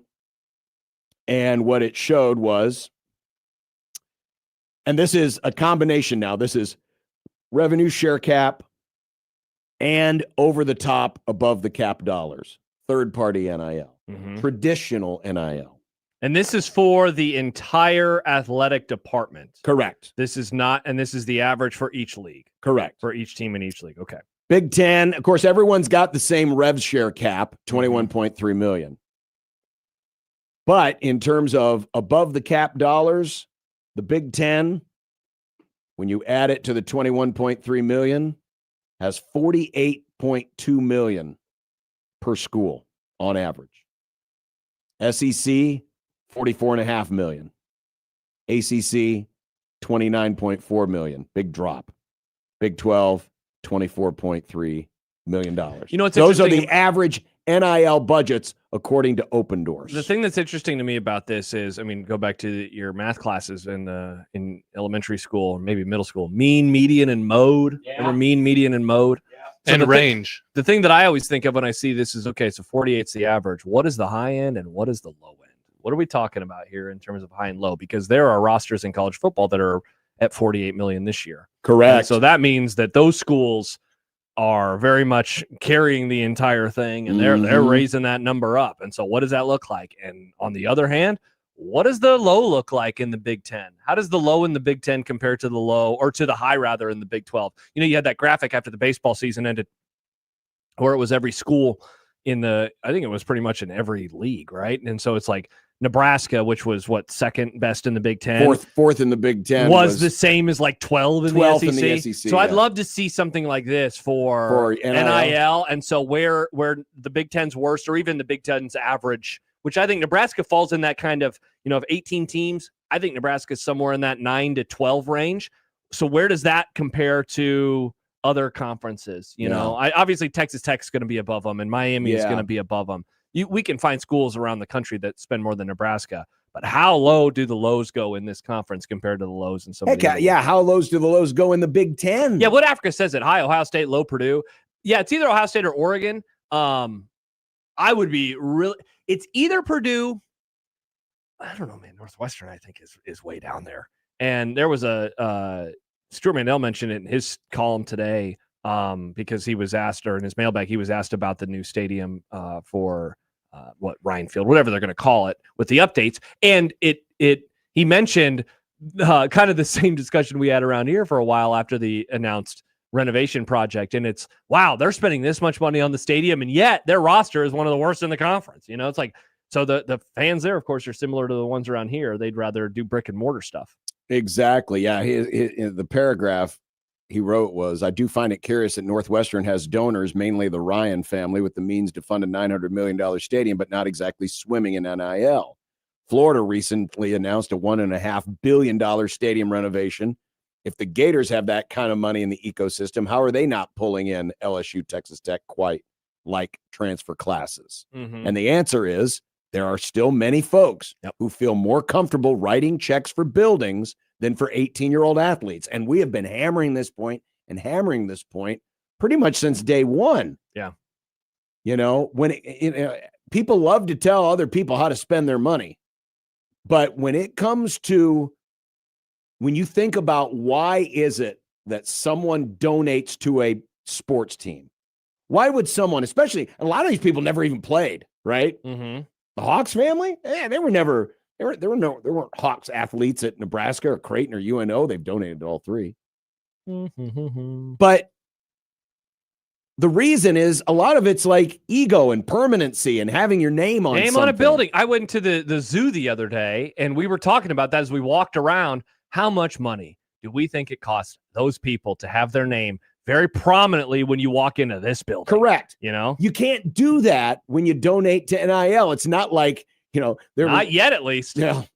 You know, they have Are we going to get to endowed? Like, you know how there's endowed coaches? Like, what's the Michigan head coach? It's not the Michigan football head coach. It's the blah head coach of Michigan. You've got the endowed. Oh my God, I can't remember the name. The McCormick endowed Creighton athletic director. Bingo. And so, at what point does Nebraska do that with quarterbacks? You know, hey, this is the Hawks starting quarterback. But you know what would be a sneaky way to do this, where you have ownership. It would, but you're never going to get Gus Johnson to say, "Ha ha! Take a look at that Hawks endowed quarterback, Anthony Calandria." Chicago. But when it comes to ha ha, welcome to the Hawks family stadium. Bingo. Or whatever. Bingo. You know what I'm saying? And again, a stadium, you can actually put a name on it. You can put a name on it, and people will refer to it. It'll be on a graphic. It'll be on TV. Yeah. It'll be everywhere. Yeah. It is an ego thing. It definitely is. And you're never going to get that kind of return on investment, for lack of a better term. Especially donating one time for a player that might be a 1-year rental. For sure. Before he goes on to become the McDonald endowed quarterback at Ohio State. Of course, they get McDonald's, and we just have some random guy around here. Let's go down to the All-American girl, the Smith endowed All-American.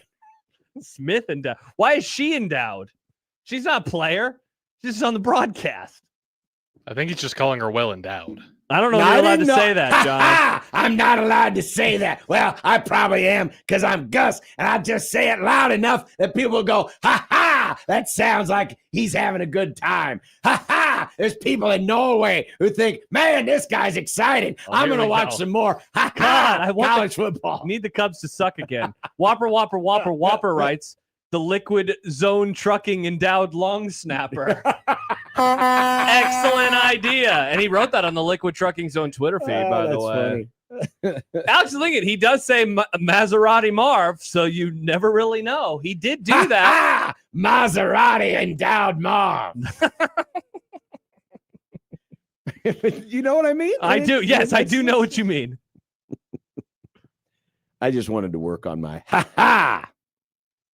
Gus Johnson. Mm-hmm. Well, coming up next, Steve Sipple. The on-3 endowed Steve Sipple. Good Lord.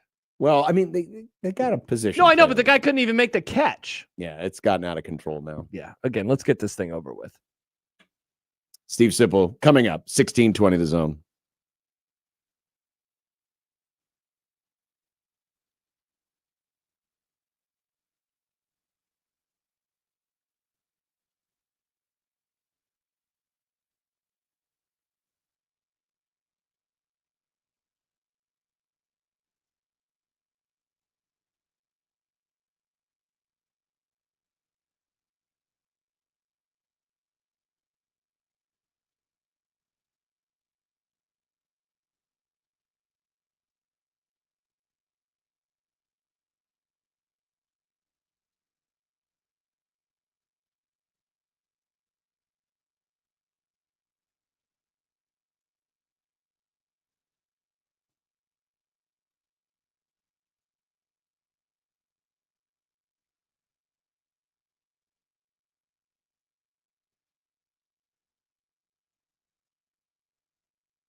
Sipple the snowflake is one old triggered soul with reading glasses sitting on his nose and takes that really blow.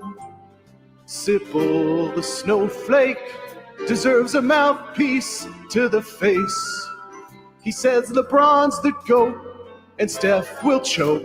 Then he runs to his safe space. Hey, we gotta be careful here, he tells us when we speak.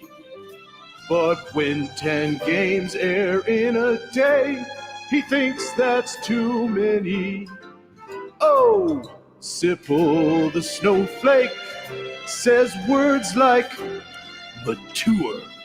He's a blogger now and an honor too, and also really old. Hello, Steve Sipple. Hello, are you there?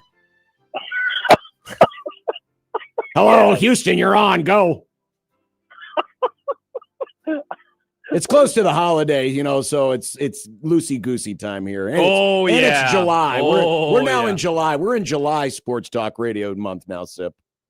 Is that what's going on? You know what's up. You're a radio guy. You know how July works. I find it to be spotty. Like there's days like that, and then there's days where it feels like you're covering, like when the Capitol was descended upon. Like Wow, nice. So in extremes with the best of them, but I don't. Yeah, that's what I'd say, Josh. It goes in. I think it's kind of. There's days that are actually pretty serious, but then there are days where it's nothing going on. Yeah, not to make light of anything, but I mean, you show up on a Monday and you think you're going to do one thing, and then a Nebraska running back is arrested, and it's like, well, crap. Now there's actually something to talk about. Yeah, that's true. And this, of all the times a year, I'm obviously a huge NFL fan, and man, I feel like once a week on some sort of a podcast or an article I read, it's like, and this is the time of year where the coaches are just so worried because they don't have the players at the facilities anymore, and so they can't do anything with them. Oh yeah, I mean, in Mekhi Nelson's case, they lifted weights on Friday last week, and then off the players went. And Mekhi went to Key West, and there's trouble. So You're exactly right. And then for the coaches, that means, for instance, EJ Barthel, that becomes a long day, or maybe even a long few days. So that's the reality of it. Mm-hmm. It's funny because when we were going back through, talking through the Mekhi Nelson thing from a football perspective, just talking about the football of it, not the incident itself. The fact that Nebraska only came in with, 5 scholarship running backs. They have 4 scholarship quarterbacks. And I know you're dealing with different roster limits than you've ever had before. But man, those numbers just seem really low. And then when you have an incident like this, it really is which, calls into question whether or not he will be available for you. And we don't know the answer to that. But it's like, dang, they may be down to 4 scholarship running backs. Oh, yeah. Now, you broke up, but I heard the most of it. Yeah, John, we're old enough to remember when, you'd look at a depth chart and there'd be 12 guys on it. Yeah. Yeah. Not all scholarship, but yeah, I mean, it does whittle it down fast. And I regard it, now I want to be clear on this. They don't regard it, coaches. I regard it as a vulnerable spot. That now, also, you have to leave open the possibility that Mekhi Nelson will be, part of it. Yeah. I don't think there's no way you can say right now his season's over or his career's over. No, there's no way. We don't know, but it just reminds you how vulnerable you could be. It could be an incident like this or an injury or something, and all of a sudden it's like, dang, they're really low. Oh, I mean, I regard it as very vulnerable. Without Mekhi. I mean, now everybody's like, well, yeah, they just play Rule. Okay, yeah, great. I mean, how many freshmen can you name that have played on good teams at Nebraska? When there was a good Nebraska team, the starter was a true freshman that's never played college. You can't do it. Yeah, I mean, it's happened. Well, I'm on. But that was extenuating circumstances. Yeah. And the most no, loaded 30 roster years of all ago. time. Dude, No, I know. I'm just saying, like, I can think of him, you know. But yeah, you're right, though. That's exactly my point. It was 30 years ago. Mm-hmm. You know, I think Rex played as a freshman. You just can't. The point is, you can't name many. Yeah. And that's the fallback plan. Oh, okay. Maybe it's Mosey. I don't think. I don't want to. You don't even need to talk in terms of conjecture in this. You heard E.J. Barthel stand at a podium this spring and say that he didn't even regard Mosey as a running back last year. Yeah. So it's only been in the spring that he even regarded him as a running back because he came as a receiver and he was making a transition. So those are your top two guys without Mackay.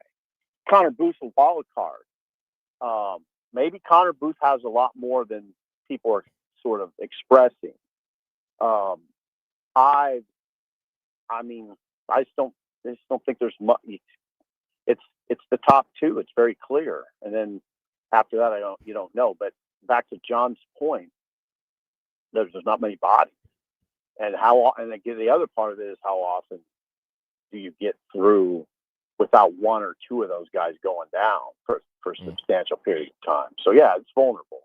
They need Mackay. Sid, this is an obvious question, but I mean, what can Nebraska's offense be if the running back room, if the running game beyond Calandria is middling, if it's middle of the pack in the Big Ten? I guess I'm just trying to think of recent years. I guess Rule Year 1, that was a fairly pedestrian run game. Year 2, fairly pedestrian run game. You know, the first Year 1 was so reliant on Harburg and Sims more than the actual bat. Like what happens if that's the case yet again? Can like the offense operate anywhere near the level they need to?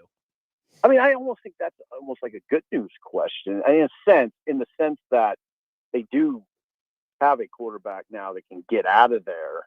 He's not, I don't classify him as a running quarterback. He's a pass first guy, but he can give you that element where he can scoot downfield.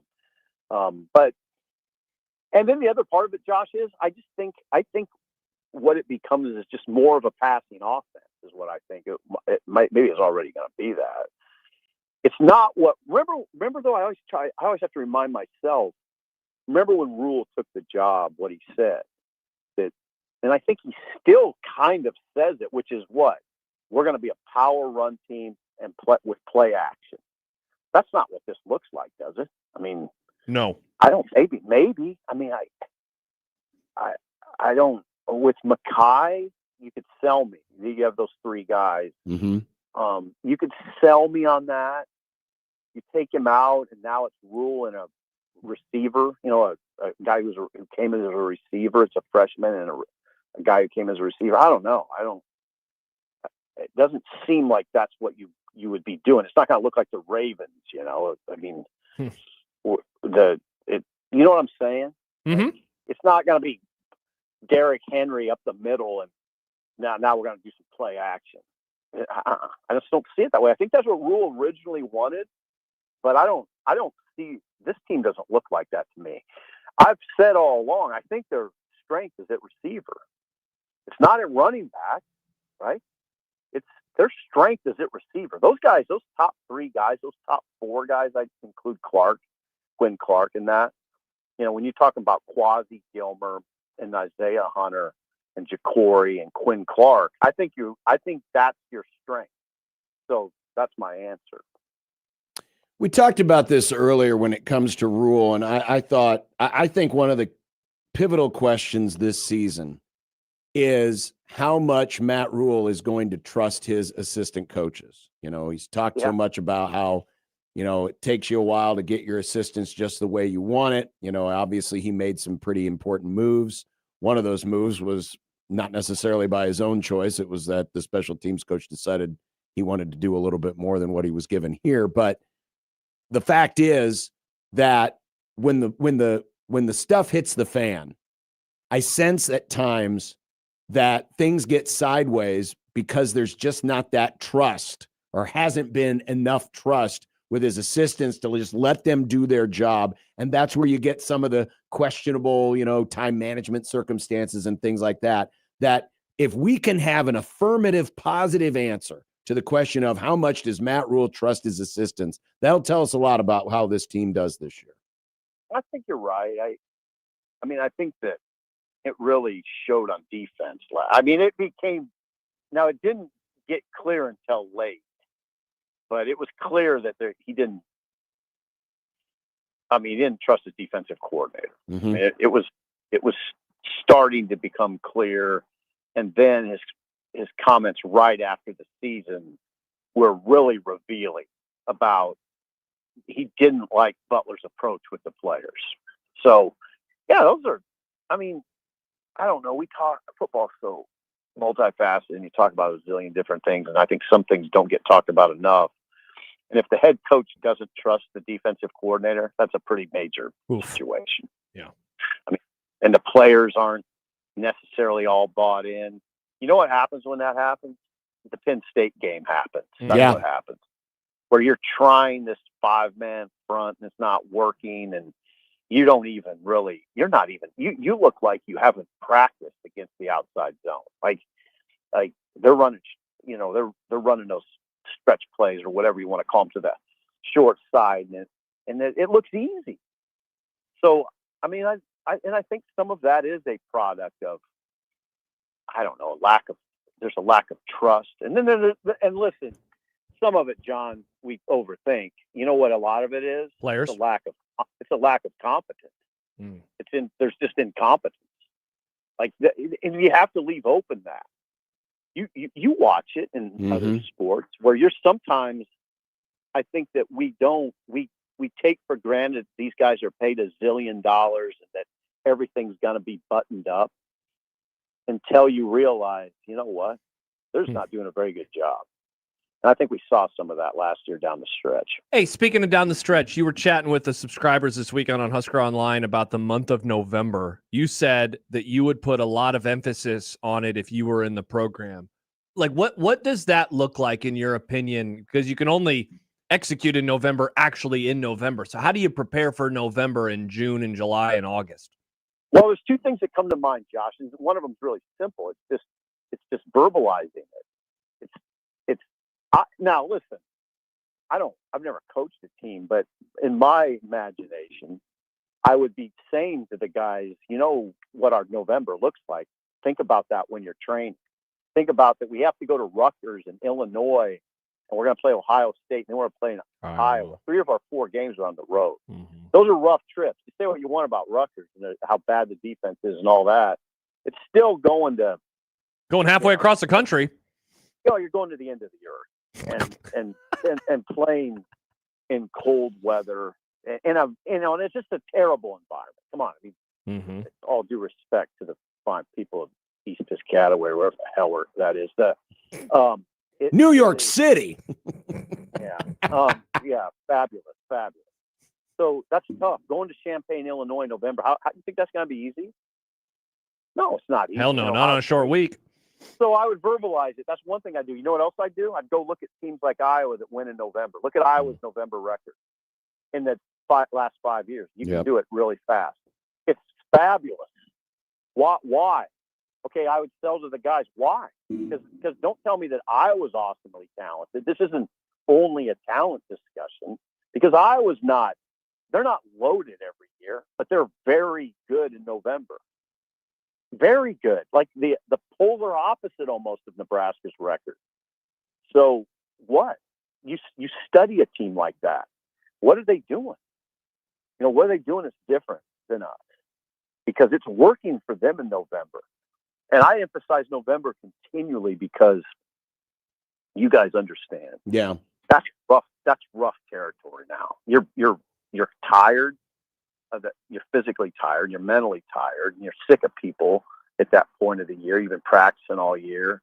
You're ready for a vacation. Yeah, you have these tough games in front of you. And cold. And some of these, it's cold, and some of these teams are really good in that period, like Ohio State. And think about what Ohio State did when they won the national championship. We've covered this, but it goes with this conversation. How does Ohio State get to a point where you can win those 4 straight playoff games against Tennessee, Notre Dame, Oregon, Texas? And Texas. How do you do that? I mean, you have to be operating, and it's not just talent. You've got to be operating at such a high level in all facets.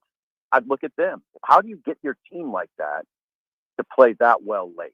By the way, 16-4 is the record since 21 for Iowa. For Iowa in November. Yeah, I think. Crazy. I mean, and I know we've heard about, well, you practice in the daytime or you practice at night, or it's about all these little things that you're trying to hunt for.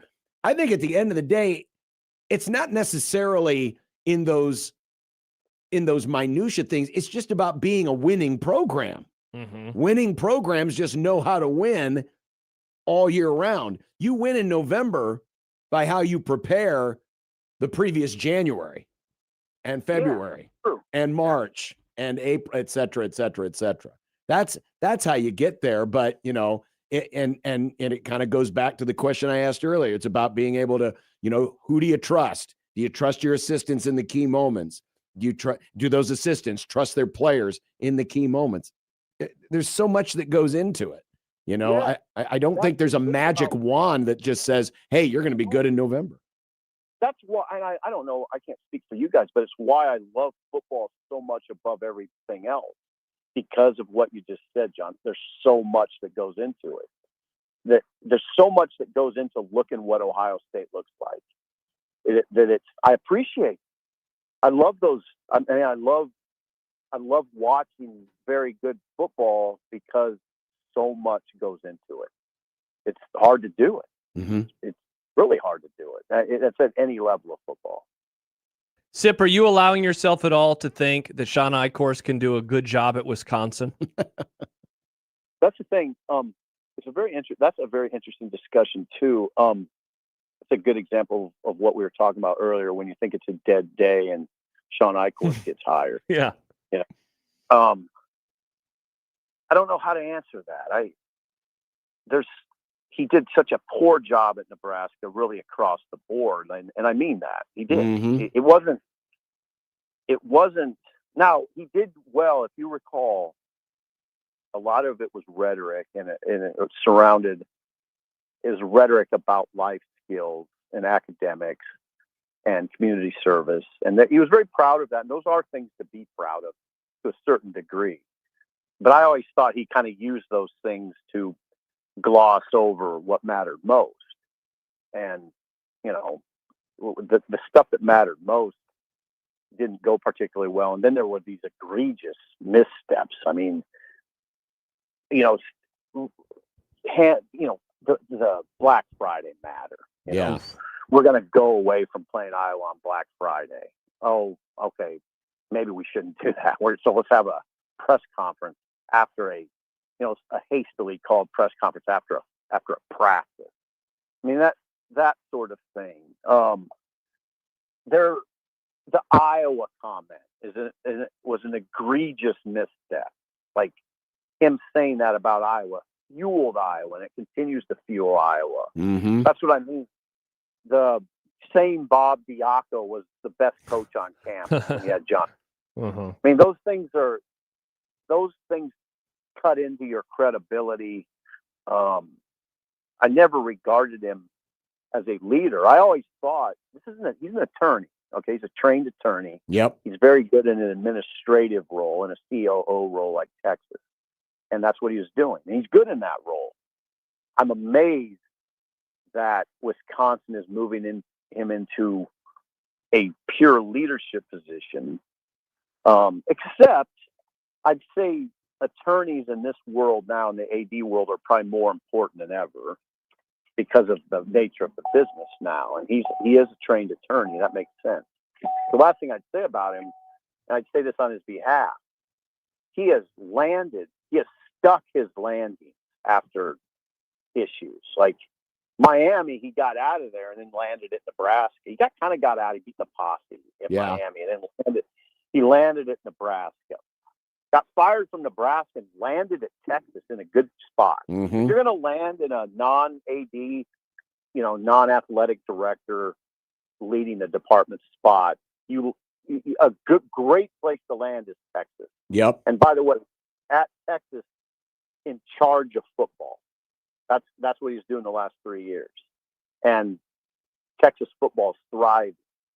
So that's an easy sell to an administrator who's going to hire you. Look what I've done the last few years. And by the way, I was the AD at Nebraska. I was the AD at Miami. I was a deputy AD at Wisconsin and South Carolina.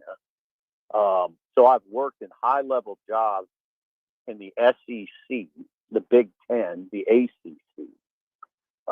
And is there one I'm missing? I don't know. No, you're not missing one. Yeah, the point is his resume is on the surface sparkles. It's just if you want to go below the surface, that's where he gets in trouble. You know, it's funny when you mentioned the whole Iowa comment, the quip that he made when he fired Bo. I wonder how much Wisconsin even thought of that, because now you're bringing him back to the league, and it's not like you need to give Iowans any more reason to not like Wisconsin. Yeah. But so now they still hold that comment over Nebraska's head, even though he's been gone for 10 years, and now he's back and he's with another rival. So there's another area where Iowa can have a chip on its shoulder. Yeah, they won't. I don't know though if you read all the stuff that you guys do. It never gets mentioned, the stuff that we talk about. It's the stuff that is more, I call it the above the surface stuff. It's actually pretty impressive. It's just with a guy like that, you got to look beyond the readily apparent material.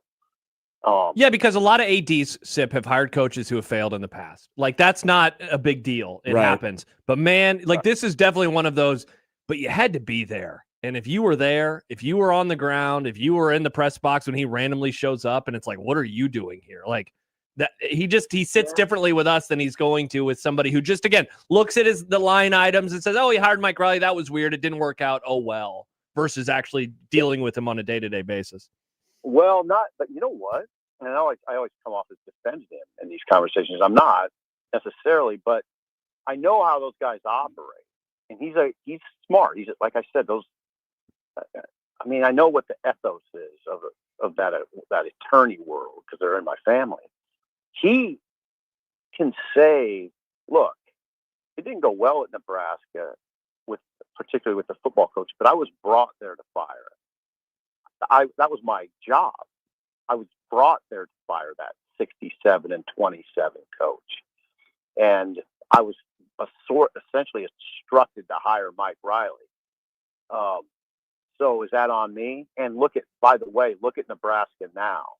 You think I was the problem, or do they just have a lot of problems? Mm-hmm. That's what I would say if I were him.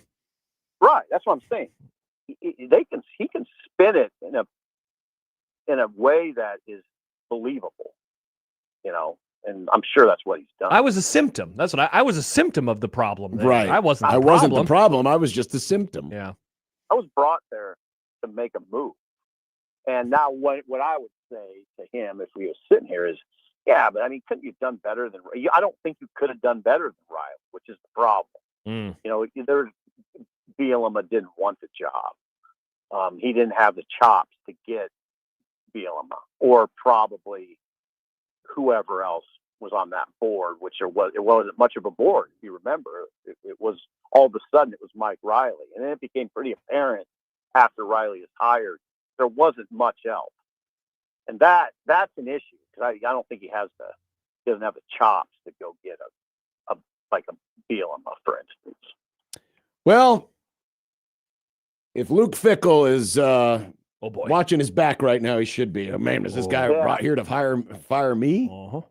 I don't know that, right? I don't know, but it can't be comfortable. Right? No. Definitely not. It's never comfortable anyway when the guy that hired you is no longer there. Especially if you've not done well so far. Exactly. Which he is not. And then they bring in another dude and it's like, uh-oh. Yeah. Well, and what's that dude's past? I mean, he's been brought into fire. Right. So yeah, what is the Shawn Eichorst, you know, what's his Hall of Fame what's his Mount Rushmore of coaching hires? He hired Riley, he hired Al Golden right at Miami before that. He did hire Jim Larinaga.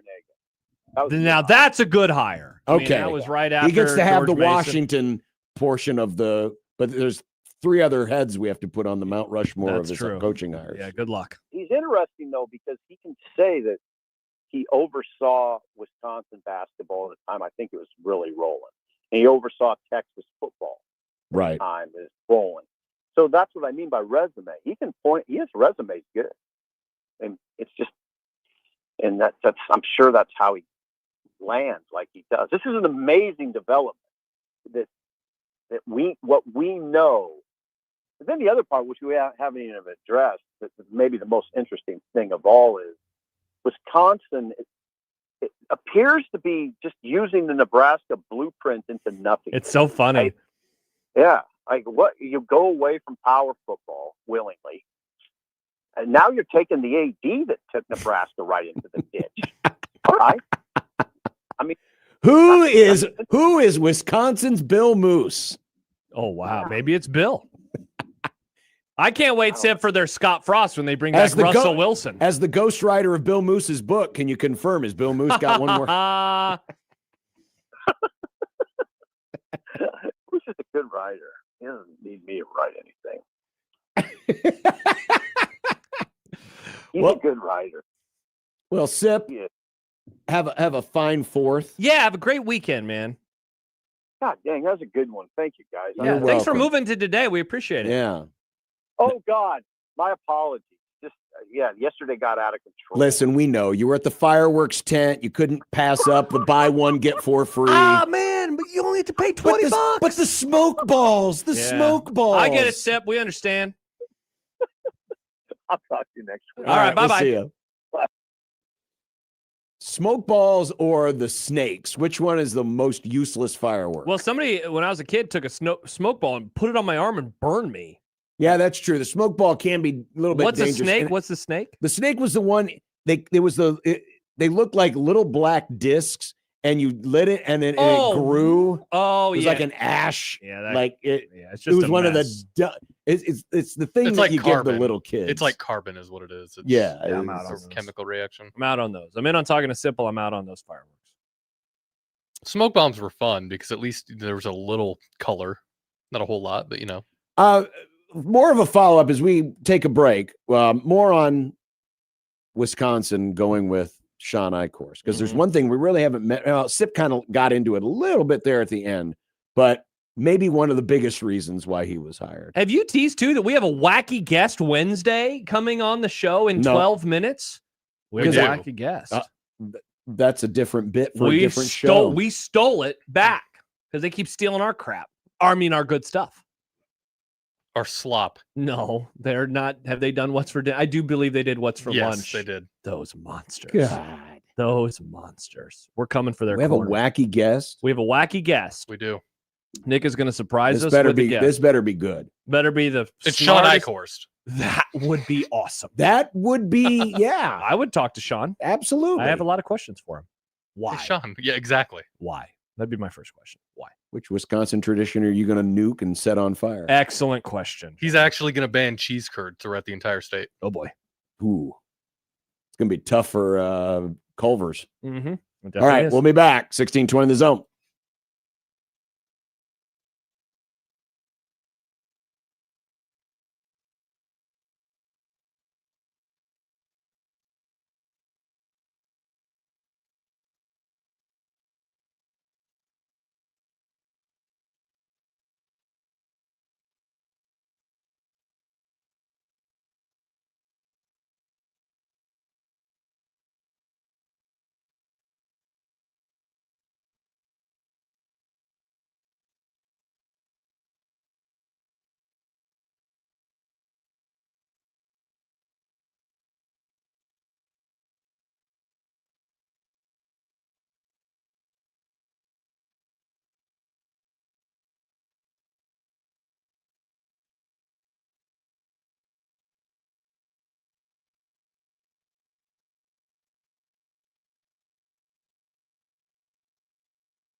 So Wisconsin, in making it official today in hiring Shawn Eichorst, I'm always interested when they put out the press release, because, you know, the press release is never going to talk about any of the bad things that happen. It's only about your accomplishments. It's basically, Shawn it basically Eichorst reads like a resume, an essay form. I mean, it really does. Yeah. If you were applying for a job, you wouldn't mention like the idiotic things that you would did. You would only do, you know, like, for example, Asian Joe says, how much do I have to donate to never have to hear John's Gus Johnson impersonation? You would not put that in your resume.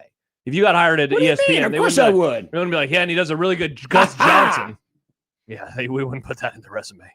But in the press release, there was really only one mention of his time at Nebraska. Understandably so. Prior to Texas, Eichorst served as director of athletics at both the University of Miami and the University of Nebraska. During his tenure at Miami, he delivered broad-based competitive success, highlighted by the hiring of Hall of Fame men's basketball coach Jim Larrañaga, who led Miami to the NIT second round in year one, and to the ACC regular season and tournament champ in the NCAA Sweet 16 in year two. I don't know if I would have included the NIT bit. Who cares? Actually, wait a minute. Did they change? Josh, I think they changed this. From the one earlier? Hang on a second. I'm sorry, folks. I got to, because I clicked on the link to go into the story, but I took a screenshot. They did. What did they take out? They've already updated it. So they updated it to talk about Jim Larrañaga and the hiring of Jim Larrañaga. Here's how the paragraph originally was, because I took a screenshot of it, tweeted it out this morning just before lunch. Prior to Texas, Eichorst served as director of athletics at both University of Miami and University of Nebraska. During his tenure at Nebraska, Eichorst emphasized a student-centric approach, yielding a strong graduation success rate and enhancing academic support infrastructure. He also saw significant facility upgrades, including an expansion of Memorial Stadium. That's how the paragraph originally was. But now, that same paragraph, they've taken out all the stuff about Nebraska and inserted all the stuff about Miami. Nice. So Nebraska's not even mentioned anymore. It's only mentioned as that he was AD there, but then it goes on to highlight the things he did at Miami. There's nothing after that about Nebraska. Nebraska? It's all about Jim Larrañaga and the fact that they went to the NIT in year one, and then they won the ACC and went to the NCAA Sweet 16 in year two. Tough look. I mean, again, there's nothing good to say about his time in Nebraska. I don't know why he would want to. He wouldn't want that on his resume. Yeah. Interest. Very I mean, like you said, it's, you know, these are just trying to put your best foot forward and not bring up any of the bad times. I remember when Callahan got hired somewhere, and it was, you know, his time in Nebraska was just a quick little line, even though, of course, if you're here, you're living through all 4 of those years. And so you have a lot more opinions on it. One thing that really we haven't talked about in terms of why this happened. Why what happened? Why the hiring happened? Why the hiring happened. He's an Alvarez guy. Oh yeah, I mean, Sip mentioned it. He was an assistant there a while ago. Yeah, but that's the real thing. And so you can probably gloss over the stuff he did at Nebraska by saying, "Well, yeah, who cares what he did there? He's one of us. I mean, he was here before." And how many times? And we see this all the time in college athletics, whether it's a coach or an AD. You said it yesterday. If you're in the club, you are in the club. It's hard, and you're always in the club. Simple said it in our segment in our previous segment, rather. It's easy to look at Nebraska and say, they're the problem. It wasn't me. Yep. I wasn't the problem. It was the university. Look at all the issues that they have had. It wasn't my fault. I was just a symptom of it. So I still think that this is not going to go very well. Again, and what Africa says 1,000%. That's how we got the Nebraska AD job. Yeah, obviously, Barry Alvarez has ties with Nebraska too. Put in a good word with old Harv. That is incredible. That is amazing. They changed out the paragraph. Yeah, don't want to mention anything with Nebraska. Well, I wonder because I'm trying to remember. Did they do any major stuff? Because the stuff they did in East Stadium, that was Osborne. Yeah, that was already done almost. It opened, if I remember right, in 2013. I mean, I know there's always been like little things that they have done, but he did not spearhead any massive changes. No, that was Osborne. He got the East Stadium. He got to going. cut the ribbon, maybe. Yeah, but it was already done. Yeah. Well, at least they deleted it. Yeah, but now it's just like, oh, and he was at Nebraska. Meanwhile, at Miami, hey, Jim Larinaga. No, by the way, Jim Larinaga. And again, why did they include the NIT part? Who cares about the NIT?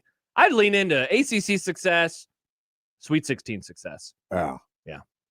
All right, we'll be back. Apparently, we've got a wacky guess. Nice get, Nick, question mark? I guess we'll find out. All right. We'll be the judge of that. Okay. On 1620 The Zone.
It's Wacky Guest Wednesday.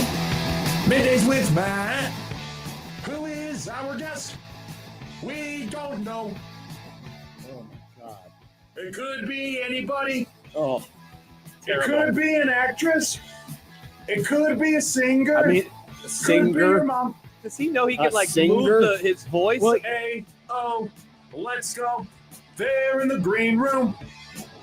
Who's our guest? We don't know. They're all booked up and they're ready to go. Hey, Josh, choose a guest. Make them interesting. Don't screw this up, or this will suck. It's Wacky Guest Wednesday. Orifice will Middays with suck? Matt. Who What is orifice our will guest? suck? Oh my God. That is This was a terrible idea already to steal this bit. We could have stolen any bit, and we chose this bit to steal because this means we have to play this open. I don't know what McMaster's doing today, but does he realize that inside of Adobe Audition, you can like move the tracks around so the words line up with the music? He could do that. Does he know that? The OG version of the song was a bit more lined up. I don't know what happened. I don't know what happened. I missed the original open. Well, who? It's Wacky Guest Wednesday. Oh no, it's Matt. Who is our guest? We don't know. See, when I sing it like that, it sounds great. It sounds way better. Yeah, it sounds great. I don't know. When I line it up on Audition, it was a nightmare. But I love it. I love how bad. I can show you, Matt. I'd love to teach you how to use Audition sometime. If you Josh would love to backseat produce you. I'm happy to help Matt. Yeah, I don't need backseat producing. You do it with Nick enough. I'm okay. Okay. I'm totally fine. I appreciate it though. Hey boys, how are we? So much for vacation, eh? I know you've been on every show now today. That's really wild of you. Oh, is that why this is that why I haven't Matt asked one serious question. is this why Matt is our Wacky Guest Wednesday? Because now he's been on every show. Yeah, he was the wacky guest. Great. I can't wait for next week's silo meeting where we have to argue over which show has which guest. Excellent reference, John. You haven't been asked any questions, Matt. I wrote down multiple sports questions for you. Let's talk about the most important thing. 23-3. Cubs sweep the Padres. I'm on the radio. Can I I'll do that in a second. Sorry, Ma was asking me about stuff. They're about the car broke down, so they gotta tow it. So I gotta go and take stuff out of the car in like 10 minutes. But that's not okay. good. Your car broke down or their car broke down? Their car broke down. My car's fine. Oh, My good. car's okay.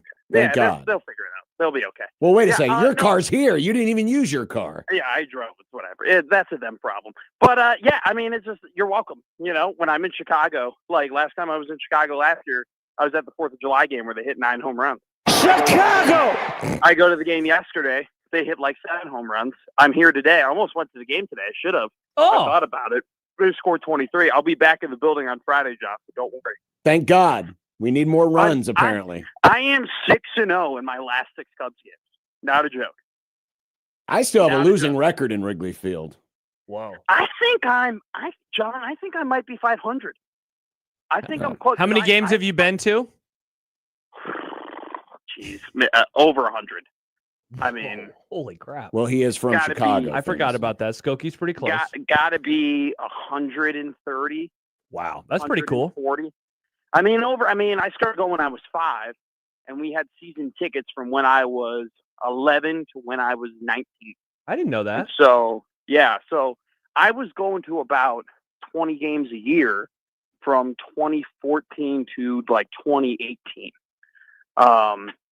And then like 2019 is when I started going. I went to college, and then 2020 was the kind of the cutoff, and then we just stopped. If my family had season tickets in 2016, no one else would have been able to use them because I would have been at every damn game.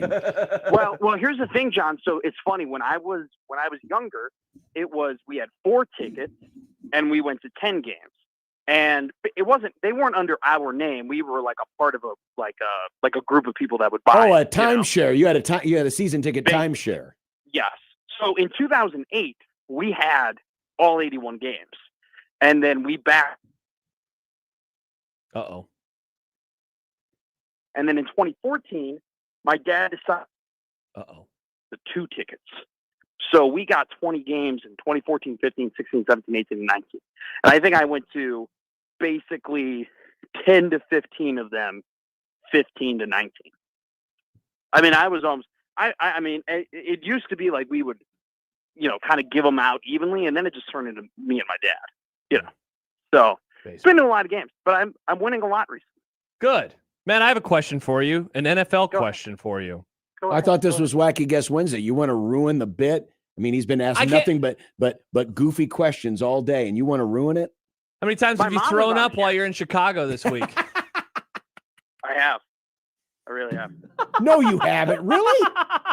Thrown up on vacation? Well, if he's drinking. Yeah, it's a 30-rack Wednesday. I just opened up my first beer. 30-rack Wednesday? I have never understood the desire to want to drink enough to where you puke. I'm going to get plastered. Nice. I know. But, yeah, no, I mean, I was a little offended in the first two interviews. I got asked no sport questions. And I was like, do they not think I'm an expert on anything? Like, do they think I just don't know anything about sports? All right, well, let me ask you an actual sports question then. I wrote down 3 actual sports questions for you. I'm going to start with the NBA. John, are you ready for this? Oh, good grief. All right, Matt. Are we very quickly learning how little in this soccer how game? little the NBA proper thinks of Jaylen Brown? I don't think anybody wants this guy for the price the Celtics are asking for. That's a good question. I don't think people want to deal with Brad Stevens. I think I think he is so smart and he is so good at his job. It's a little bit like Howie in the Eagles, where it seems like those deals take longer to happen because they want to vet the fact that they aren't getting bamboozled. Everyone was really happy to make deals with Arturas Karnisovas in Chicago because they knew they were winning all the time. People are really nervous to make deals with Celtics because I think that they're like, what is Brad thinking? Why does Brad like this guy so much? I mean, it's a little there have been cause and effects like that where it's like if certain teams are interested in players, their value goes up.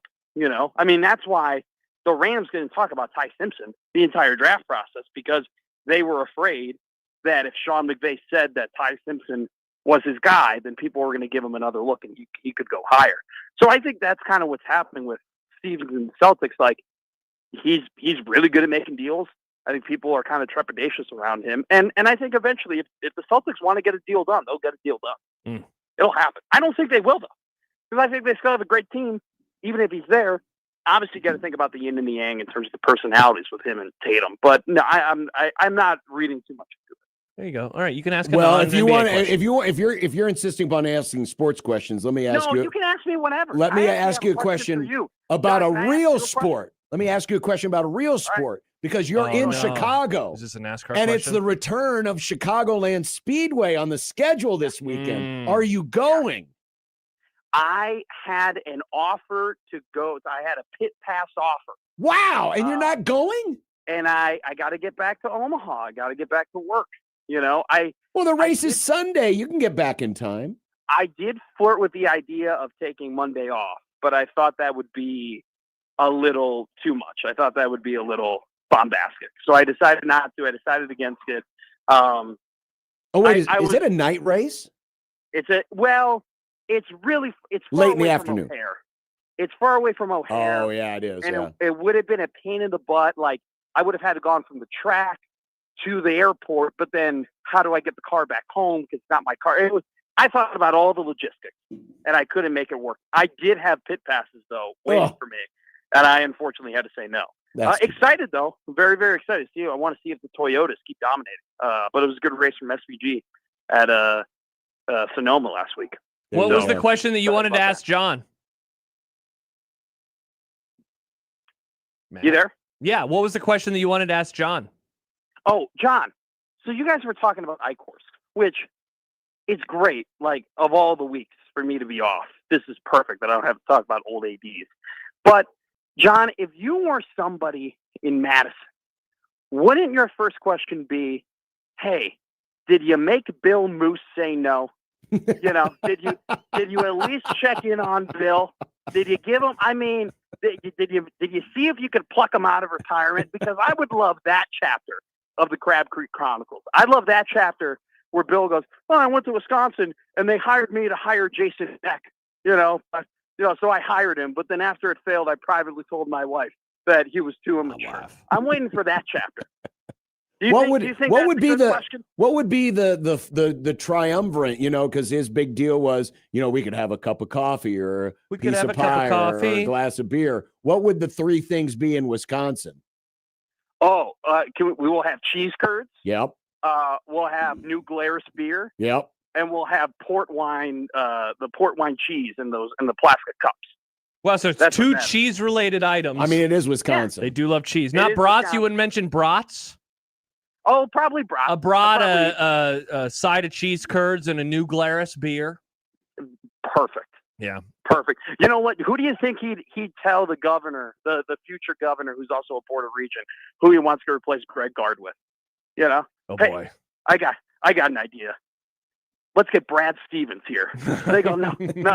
Madison would never accept him. Okay, Butler. So you're in Chicago. It's 4th of July weekend. What are you doing for the 4th? We're having a big party. It's my pop's birthday. So, happy birthday. Wait, when's your dad born? He's really old, isn't he? He's almost 70 now or something? Get out of here. No, he is 63. 64. Is your dad's birthday July 4th too? Yes, with you as well. Nice. How does he feel about the Declaration of Independence was or wasn't signed on July 4th situation? Yeah, but you told Mike that, he'd tell you to shut your mouth. Yeah, sounds like John. Yep. Even though the majority of it was signed after. It doesn't matter when it was signed. It says it on the document, July 4th, 1776. I guess when we sign contracts, we do get back pay, so I guess that makes sense, John. Yeah. It is good. If you want to make friends with my dad, though, you should talk about the JFK assassination. That's like his thing. That came up earlier in the crossover. We had a Happy New Year earlier, by the way. Yeah, it's Austin. You always have a Happy New Year with him. I'm surprised it took you so long. Wow. Hey, here's a question for you, Matt, because it's nice to talk to a proper NFL fan again. John only watches the Rams. So it's nice to talk to you because you actually watch other games. I complimented John's team, and I didn't get a thank you. I was a little offended. So here's my question for you, Matt. Which non-Bear are you most excited to watch in the NFL in 2026? Well, it's Myles Garrett, of course. Robinson. Oh, why? I love Bijan. I just think, like, I just obsess over, like, there are just guys where it's like hidden value and the stats and the EPA and the DVOA and all that stuff. But there's some guys that just have it. They're just awesome at football and super entertaining to watch. And now that Tyler Algier, who they were using way too much in Atlanta, now that he's at Arizona, which feel bad for that guy. Can you imagine being the second back behind Bijan? Then you go to Arizona being like, oh, it's finally my backfield, and then they draft Jeremiah Love. That would suck. Yeah. But now that Algier's gone, it's just, all right, it's finally like they're going to have to play him more. And I think maybe they might have had him on a mileage thing because they haven't been very good and they don't want to use all their bullets when they're not good in terms of his health and longevity. But he's just awesome. He's awesome in football. Like, I can watch that guy play football every day of the week. I think the quarterback battle in Atlanta is one of the more underrated storylines this season. They had a really young defense, came together toward the late half. I think that if they use him a lot, they get good quarterback play. They could be sneaky. I think the entire NFC South, all those teams could suck, or all those teams could have surprisingly decent teams. Probably. Like, there is the range in terms of how bad and how mediocre that conference can be is quite fascinating. There you go. It's a fun sports question. What are I'm you just getting triggered my about? sports kicks off. John's triggered. Just everything about you. What did I do? I love watching the NFL. When you get up? Sorry, it seemed like you only watched the Rams last year. What? That's not Matt, you want to come back and replace Josh? He's being a weirdo. John, you and I haven't had an elongated time hosting together, and I'm. Didn't we do an overreaction last year? You can do like 4 of them this year. That's right. We tried to do an overreaction, and then your computer went fritzy at home. Honestly, his computer sounds like his phone does right now. Yeah. It's a little hit and miss. We did an actual overreaction together. Which one? We did that. I forget it, but I was making fun of all of your niche stats. Was it was it Houston Christian? I was at one point I go, first time since 19 what, John? And you're like, oh, I'll look that up. That does sound like the Houston Christian game. It was probably the Houston Christian game because we needed to fill the time. I think it might have been. You were pulling stuff out there, you know what? And I had a great time with By the way, as one of the permanent co-hosts of Big Red Overreaction, I've got goals. Get out of here. I've got goals for you this year. We talked about this. We talked about this yesterday. Okay. Goals this year. Number 1, callers aren't allowed to ask how you are anymore. Get straight to the point. Mm-hmm. Yeah. Just no more, hey, how you guys doing? No, just say, hey, Bob, you're on, go. And Bob says, I think Calandria had a bad game today, or whatever the point is, right? Yeah. And Good luck with that, Dan. And then goal number two, it's the new slogan of the show. What's that? A tidy 2 hours. A tidy 2 hours. Tidy 2 hours. A tidy 2 hours. I'm actually against that. If I'm going to host, I'm going to let the people do what they want. Okay? Wow. I will. So you just disagree with John entirely. Well, congratulations. I guess it is your show. What is it for me You're to just a dictate guest. your show? By the way, it is your show. You guys did do Houston Christian together last year. It was not a tidy 2 hours. It was 2 hours, 11 minutes, and 7 seconds. And one of the comments, and it's an hour in, said, LMAO, Josh just catching strays. Now I'm going to have to go back and watch this to see what you two yahoos said about me last September. Well, I think we said you were like the Houston Christian of talk show hosts. Yeah. Yeah, we have all the backups to radio with Josh. Nice. We bring in all the people you'll see in a couple of years hosting them. All right, well, have a good 4th. Tell your pops happy birthday. And if Cubs don't win on Friday, it's your fault. I'm trying to keep this win streak going, man. We have It'd be great. I was telling on the crossover, I was like, I'm a Cubs fan when I'm back home, and I'm back home, and I've watched every game, and I'm gonna go to a couple more, so I'm fired up. There you go. Fired up. Dansby looks. All right, You're welcome. Bye, Matt. Have a good weekend. See ya. There it is. See ya, boys. Matt McWacky guest Wednesday or whatever. It was in and out. It was in and out a little bit there. The phone? Yeah. Well, it happens. Can't be perfect. He might have been getting a phone call. That's true. Or some service disruption. That's true. Dumb debates. Oh, baby. Coming up. I said something off the air that triggered these two morons. I'll bring it on the air as part of Dumb Debates. Today was that today? I don't remember. No, being it's triggered. earlier this week. Oh, okay. Oh, yesterday? Earlier this week. Because I've only been here yesterday and today. Well, it must have been yesterday then. All right. I'm curious. Curious as a cat. That's what my friends call me, Whiskers. So stay tuned. We'll be back. Meanwhile, Belgium. Oh, Soccer John. They were down 2-0. 2-0, John. No, 2-0. 2-0. And they scored another goal. So now they have leveled it. 10 minutes ago, they were down. The match is now level. I hope the field is level. Of course, they are playing in Seattle, so there's probably some quirks in there that the Seahawks is there a crown on the field? There's probably something because this is the same place where the referee's whistle apparently doesn't end the play. 4 minute stoppage time. Oh, 7 minute stoppage time. I just watched the goalie kick the ball, but if you're a goalie, why would you not use your hands? If you get past the ball by your teammate, you're not allowed to pick it up. Huh. Yep. What a dumb sport. It's a great sport, John. 16-20 the zone.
Listeners and not to, we did anyway. Dumb debating.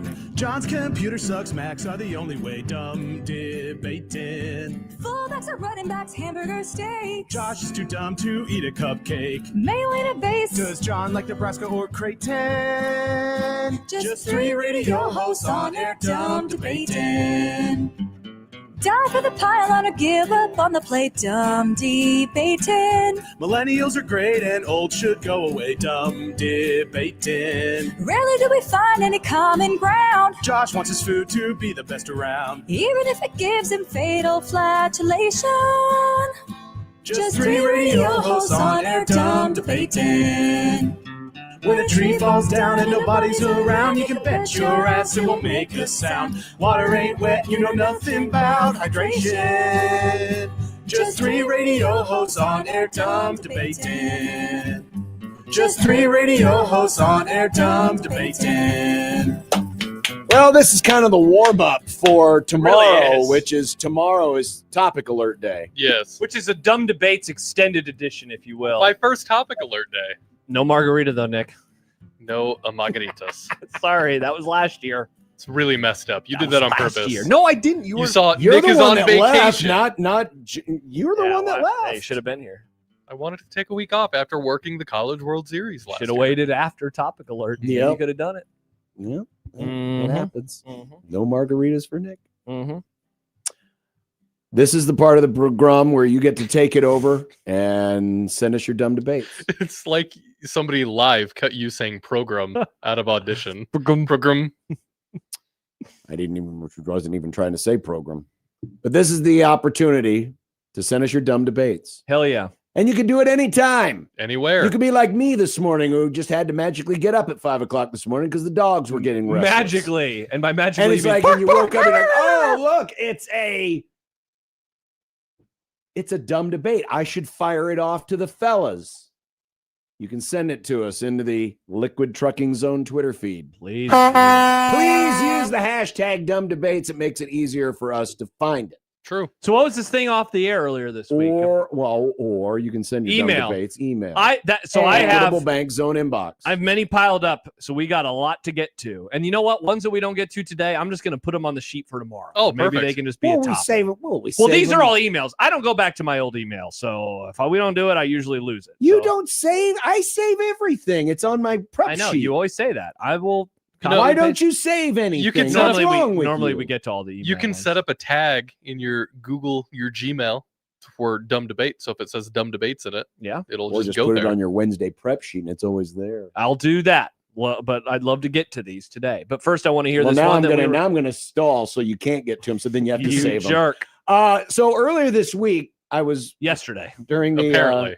Earlier this during week the can't break. mean a day ago. Dumb can't. debate.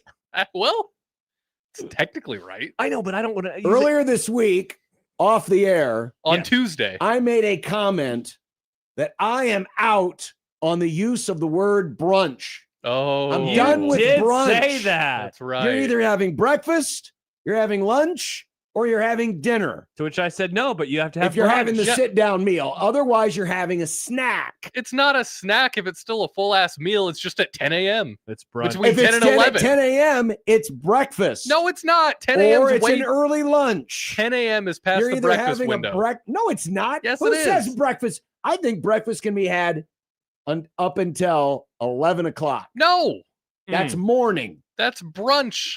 That is not brunch. Brunch is a made-up concept. Lunch Brunch- starts at 11 brunch and is- breakfast ends at 10. No, it does not.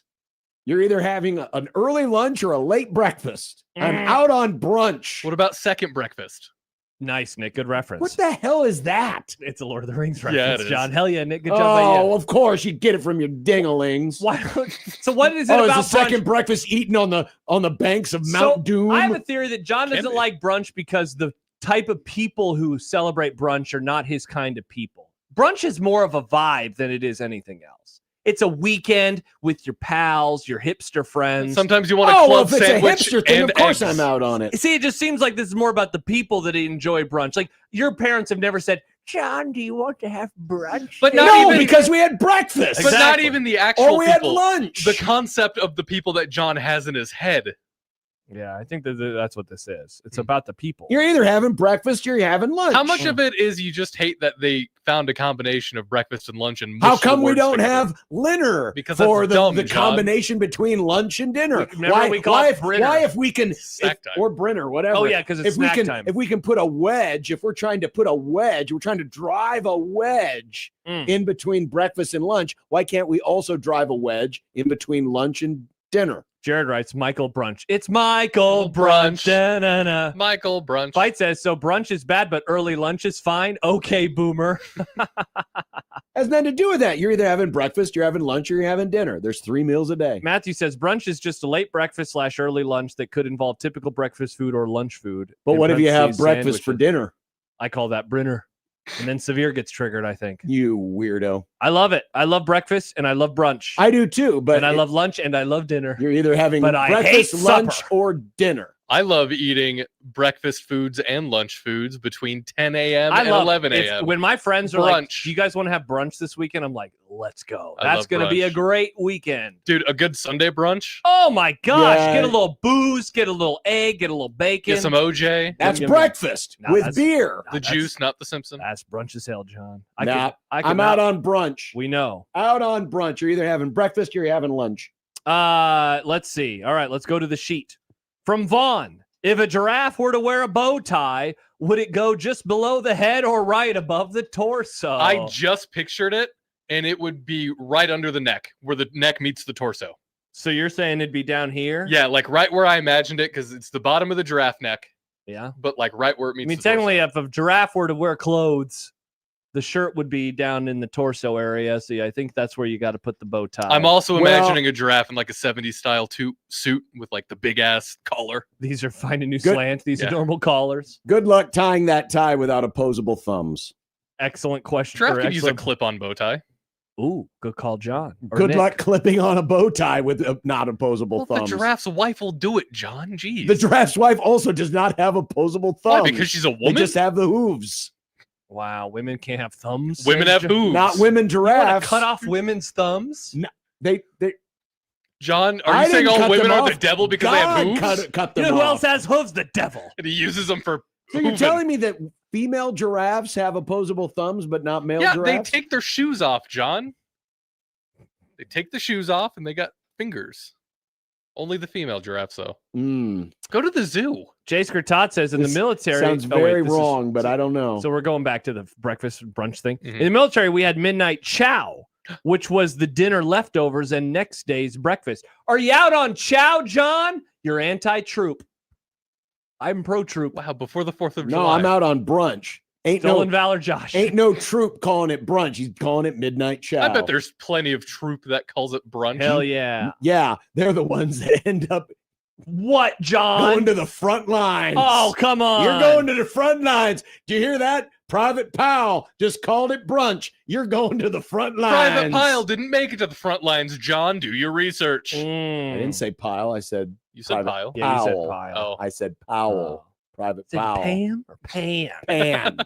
Brian in Bellevue says, John, Josh, and Nick. Happy 4th of July from Brian in Bellevue. Hi, Brian and Bellevue. If you were a competitive eater, what food would be your specialty? Well, we know what Mashed Josh's potatoes. would be. Brunch. Hell yeah, John. No, I don't know. What's the food? Fried chicken. I feel like I can throw back fried chicken with the best of them.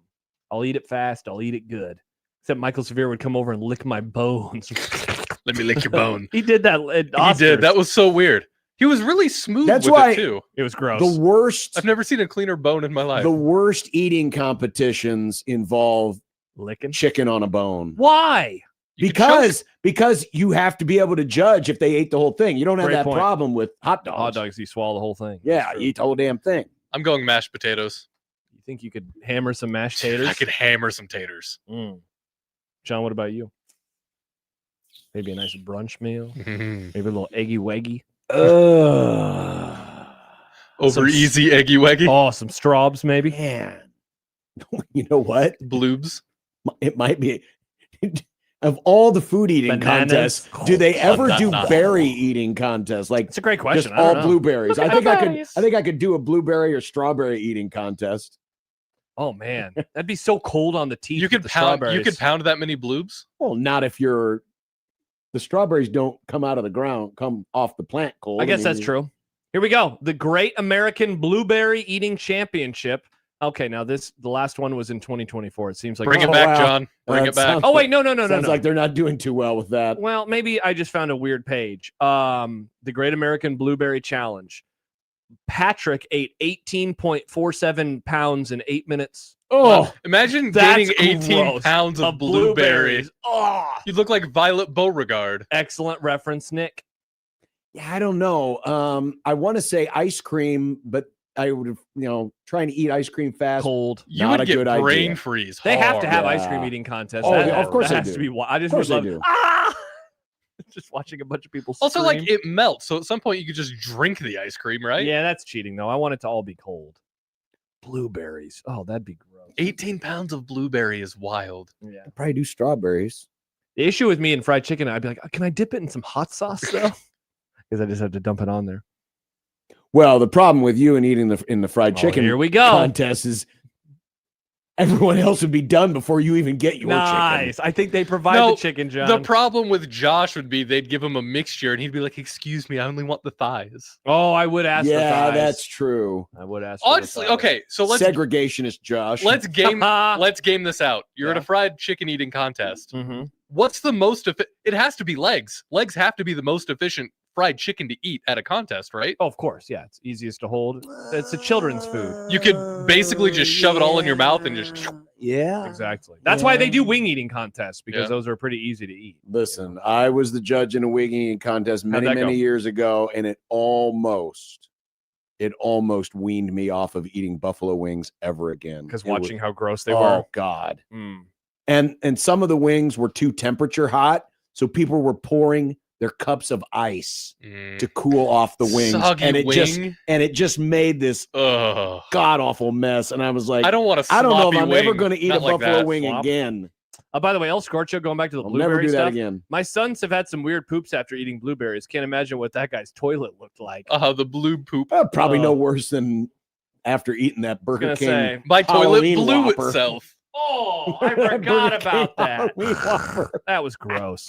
That was disgusting. All right, John, what do we got next? Oh, well, we're kind of on a food kick here. Yep. Yeah. And I have another video daily double. Nice. If you were offered $500, which flavor chips would you eat? Now, these are all fake flavors of Lay's potato chips. You know how they do the gimmick flavors? Mm-hmm. Here's your 5 choices: oxtail, Gross. collard greens and ham hocks, What? fried catfish and spaghetti, red beans and rice, or sugar and butter grits. It's all soul food. It's all soul food. It Lay's. is. It is. Oh. But which of those would you be most likely to eat? This was an easy answer for me. Collard greens and ham hocks. Red I'd do beans and that. rice, right? Yeah, red beans and rice, because it's basically like Cajun spiced, right? Yeah. I feel like I could handle The that. collard greens and ham hocks, could I do could that. probably do. The only one I absolutely would not do is the fried- fried catfish and spaghetti. Yeah. I think I could do the sugar and butter grits. That wouldn't be too bad. Yeah. As long I as mean, I you're like prepared grits. for it, because when you try to, it's like when you grab a cup of iced tea and you think it's not Oh. sweet tea, and then it's sweet tea, and you're like, ah, Dude. and it shocks you. Even if you grab a potato chip and think it's going to be salty and savory, and it ends up tasting like sugar butter grits, You're having a bad time. you're going to be like, ah. It's like you could go in to take a drink of water and it's Sprite, and you're like, ah, like it just will shock This you. water's and, spicy. and vice versa. You think it's Sprite and it's water, and it's gonna. It's like when you walk up the stairs and you don't realize there's one more step, or there's no more steps, and you're trying to go up one more, and it's a bad time. My uncle, when I was in my 4-H days, we were camping near the fairgrounds, Mhm. and he offered me. He's like, "Oh, have this sandwich." I'm like, "Oh, what is it?" He's like, "It's a pork chop." I'm like, "Oh, or pork loin." I'm like, "Okay, cool." Was it balls? Rocky Mountain oyster, of course. And then he did like this smile on his face, like, "I got Didn't that you." happen to you when you were a kid? Somebody was like, "Eat this, John, you'll love it," and then you're like, "I do love this. What is it?" And he was like, "It's balls," and you were like, "Oh, Yeah. I love it even more." It's No. it's so weird to I was do so that to grossed like out. you. It was like a prank. It's like it. I mean, it doesn't taste good. I've had Rocky Mountain oysters. I thought that they were pretty good. Too salty for me. All right, let's see. Aaron and Papillion. Is it strange that in a westbound lane, traffic flows east to west, But when a weather report has a westerly wind, the wind is blowing from west to the east. Does this make sense? It doesn't really make sense to me. Maybe it just sounds funny. Are there things that sound funny to you like this? That is an interesting point because when you say that the wind is out of the south, it's blowing towards the north. Yeah. Yeah. I mean, that makes sense. I don't think I figured this out mentally until like 5 years ago. I really struggled with the whole, where's the wind blowing? Because I always just say the wind is blowing north. I don't say where it's coming from. Just tell me the direction the wind is going in. I'm good. Yeah. So I don't know. So westerly wind is going west to east? Yeah. If the wind is out of the west. Because it's out of the west. It's out of the west. I guess similar to this is if I'm playing like a golf video game or something, it's like it's an east to west wind. That confuses me sometimes. Really? Yeah. Well, it's literally telling you the direction. Yeah, I it's know. going from east to west. But my brain doesn't always compute it. I think the technical term is it's a westerly wind, meaning it's out of the west, but we've kind of shortened it, just say it's west wind. Yeah. And it's actually blowing towards the east. What about West World? So I Like understand the anything to me. confusion. Let's see. This one's from Peel Kings. Oh. True or false? It's Ramsey Bolton. You'd rather cut grass in 103 degrees than shovel snow in 9 degrees. I'd rather shovel snow in 9 degrees. I don't handle the heat well, and it would piss me off too much. This is an easy one for me. I don't want to sweat everywhere. I'm going cutting grass in 103. I'll shovel in 9 degrees. 9 degrees isn't even that bad. I've seen over the last few days as it's gotten really warm, there have been some of these debates on Twitter. You know, remember this is way better than 5 degrees, and I've seen a lot of people say, "No, it's not." Give me this over 5 degrees. I mean, remember the saying though, you can always put more layers on. You can't take your skin off if it's too hot. But here's the thing: I'm not sitting outside all day right now, and I find myself way more miserable when it's cold than when it's hot. Way more miserable. Well, that's because it's football season and you're usually miserable. Oh, you're distracted. True. No, I hate walking outside in my car in the winter. Nick, your point is valid, and I've always said this. Yes, you can put more layers on when you're cold. You can't shed your skin to make it cooler. But maybe you can. And this might be a little snake. controversial. I haven't thought this week has been that bad. Whoa, really? I thought it's been terrible. I mean, I'm not saying it's been good, but based on it's like kind of how it was though. how it was hyped up, and we've had heat advisories. Now I know today because of the cloud cover, it's and then come it rained down a little bit. Yeah. Sun rain. But like walking woods Hard. last night, I didn't feel that miserable. Yeah. Again, do I prefer this weather? Absolutely not. But based on the hype that this week came in with so far, Hasn't been as bad. it hasn't. I have felt a lot worse in this type of Plus, weather. you know what? You shovel and you get really warm, and then you get inside and your clothes are soaked. It is because you probably wore a lot of layers. So here's my other wrinkle on this: your is hands are cold. It takes less time to shovel your driveway than it does to mow. I your guess lawn. I was trying to think of this as a true 1-to-1. Yeah, Like, but it if takes 40 minutes to mow. It takes 40 minutes to shovel. Let's just you say, have to think about it for from that. argument's sake. It's the same. Yeah, I'm still gonna go shovel. I'm gonna go mow. And I hate mowing. Oh no! If my clothes are wet, that means I get to put on my comfy, warm clothes and feel all nice and toasty. Husker Lee says, you have a choice. All baseball fields have to be the same dimensions, or other sports have to change their field dimensions from site to site. Example, basketball courts 3-point line might change from arena to arena. I've seen this idea proposed with the NBA because, like, there's kind of this issue with the 3-point line right now, right? Where it is people are so reliant on it that it's making games in a lot of people's minds unwatchable because the product is the same. And so what if you kind of like in baseball, you build your team around the ballpark that you have? If you had to build, you decide at the beginning of the season, our 3-point line is going to be here, or we're not going to have a 3-point line, or whatever it is. And then everybody who comes to your arena has to play like that, just like they do at Fenway Park. I like that. I like the baseball model. So for me, this is actually an easy one. Then it also adds to a true home field advantage. I think it's super fun. You know, like the Warriors in their heyday, they probably would have said, we're going to move our 3-point line back, because they would have said, we're going to lean on Steph Curry's ability to shoot but would anybody, no one in today's NBA would get rid of the 3-point line. No, they definitely, it would get moved, I think. It would definitely get moved around. You could do all sorts of weird, goofy stuff with it based off of your roster. where I find this interesting is that other sports have to change their field dimension. So, like, what would you do in football? Like, what would you do to try to lean on the strengths and weaknesses of your roster? I would hate if baseball stadiums were all the same. So let's change up some other sports and see what happens. That's the beauty. Now, of course, everything between the lines is the same. I mean, it's still 90 feet between bases, 60 feet, 6 inches home. Yeah, there's regulations. The only difference, and there are minimum regulations. I mean, the team can't purposely, build the wall 250 feet away. Fenway Park's been grandfathered in. That's why it's still there. But if they built a new Fenway Park, they would have to abide by, somewhat modern regulations. By the way, we just talked about this with McMaster. Jaylen Brown just got traded to the Sixers for Paul George. What about Joey is going to be so distraught. I bet he wishes that he had Giannis now. How's Ringo John taking it? Ringo John? Yeah. Paul George. Oh, nice, Nick. It's a Beatles joke. That was a good one.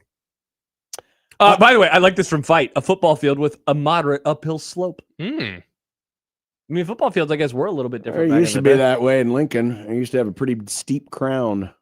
That could be fun. Just playing on a hill. Peter writes, leftover pizza is better eaten cold or warmed up? Oh, this is easy. It's warm. Cold, of course. Whoa, really, cold Nick? pizza's awful. State your case. I like it better. Oh. You don't need to warm up leftover pizza. Oh. It's perfectly fine cold. Pizza, I would argue, is one of the few, like, when it's fresh, obviously I want it warm. But if it's leftover, it's great cold. No. And it never reheats. Even in an air fryer, it never reheats the right way. I would rather just have it that's cold. not true. In our air fryer, in fact, that's what's made Valentino's even better leftover than fresh. Even better. It's better reheated in the air fryer than fresh. That is a wild take. It is, man, because I've mastered the art, man. But I've fresh. Mastered the art. It's fresh pizza. I understand that, but I have somehow been able to manipulate the air fryer. It just does something to it. Maybe it bakes the cheese in a little more or something. I guess that's fair. I mean, it is different. It's a different flavor to it a little bit. And the crust gets perfectly crispy. I love cold pizza. Oh, I have a true phobia about eating foods that are supposed to be hot cold, to the point where I will overheat something in the microwave to make sure there's no cold spots. You love burning stuff, so that makes sense. No, I don't want it burnt. I just want my hot dogs to be if black. I reheat like a bowl of chili. I think we talked about this on the show before. If we could somehow make insulation like a bowl of chili, because I swear to God, you have to really work at reheating a bowl of chili. Oh, you got to. I do it a minute at a time, and exactly. I stir Same it. with pasta. You're supposed to because stir like it. the middle of it the just edges. gets. I mean, the outside is like, it's crusting over because it's getting so hot and it's burning to the sides, but in the smack middle, it's still frozen like an ice cube. It is. It's very frustrating. That's frustrating. I cannot stand if I hit a cold spot like a fried chicken. Cannot eat it's such a fried bummer. chicken. You're like, because then you're like, I got to get back out and trudge over to the microwave again. It actually doesn't bother me. If I hit a cold spot while I'm eating, I just deal with it. You're a psychopath, Nick. I just deal with it. That is It's not a psychotic big deal. I think we need to call the president and have you arrested. Just have different priorities. As far as soup and chili reheating goes, I've just defaulted to just reheating it on the stovetop. That's what Riz does. It tastes better anyway to me. It does, but I'm lazy. I want to do a microwave. I want to. And I don't want to. Which is funny because it's dirty up another pan. Bingo. What's funny because I feel like it's less effort to just do it on the stovetop. It just takes a little longer to reheat. Clean up. The pan. pan. But then you got to clean up the pan. Clean up the pan, Nick. It's easy. Michael says in the shoveling versus mowing debate, do we have to consider in which we're more likely to trip and break an arm? Oh, we definitely do. No lawnmower bags and shoveling snow. That's true. Well, but you can slip on the ice though. You Watch can out slip for the on snow bag. ice and get a concussion, and that would be bad. True. Well, there you go. That's dumb debates. I wish this is one of the moments that, like, for 5 minutes, I wish you were a huge NBA fan because this is so funny that they just traded Jaylen Brown for Paul George, who is way past his prime. Also, Paul George is hurt all the time. Also, Paul George is on the Sixers. They hate each other. This is so funny. God, man, I love. Do rivals not trade in the NBA? Not like this. And Jaylen Brown is coming off of a career year. Now, look, I think Jaylen Brown is very overrated. So is this more damning for Jaylen Brown or Paul George? Jaylen Brown for sure. everyone is going to be like, wow, good trade for the Sixers. But we're all going to make fun of the Celtics. I'm going to have a great time making fun. Wonder how Joey feels. Bad. He did not want them to trade Jaylen Brown, and the other trade that they could have done in theory was for Giannis. He really didn't want Giannis. You know what Joey would rather have? Giannis than Paul George. Mm-hmm. That said, the Simmons pod is going to be glorious. John, you should hate listen. I think you would even have a good time. He's going to twist himself into a pretzel trying to defend this trade. It's going to be awesome. You know what? I'll report on it for you tomorrow. Defer to you. I got you. You can listen to it and then just give me the really